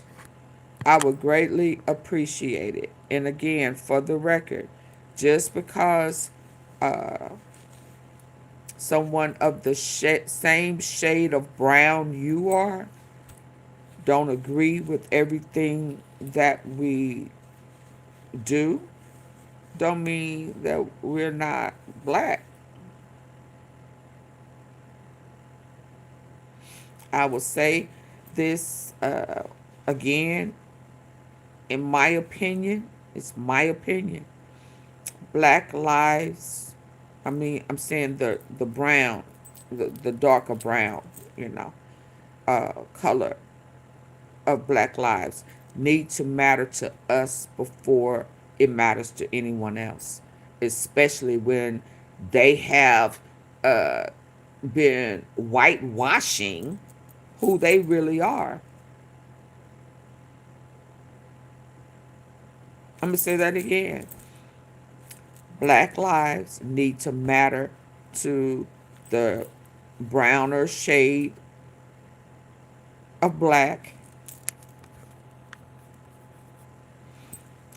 first before we can ever expect for it to be respected and appreciated and acknowledged from the palest shade of brown who whitewashed the truth.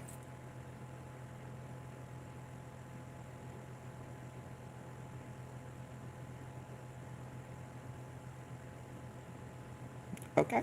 And we need to be reintroduced to the facts and the truth. We the browner shade, the darker, the middle, and the 50 shades, we need to be um,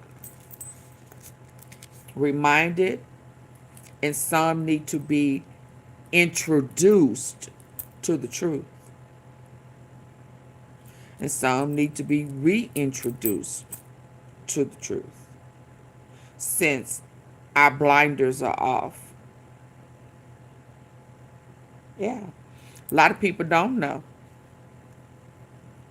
A lot of people just know what they was taught,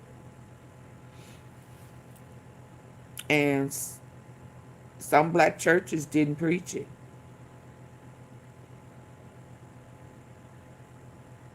Okay, we gotta wake up, and we gotta start respecting one another, loving one another, because it is absolutely clear there is an agenda to take out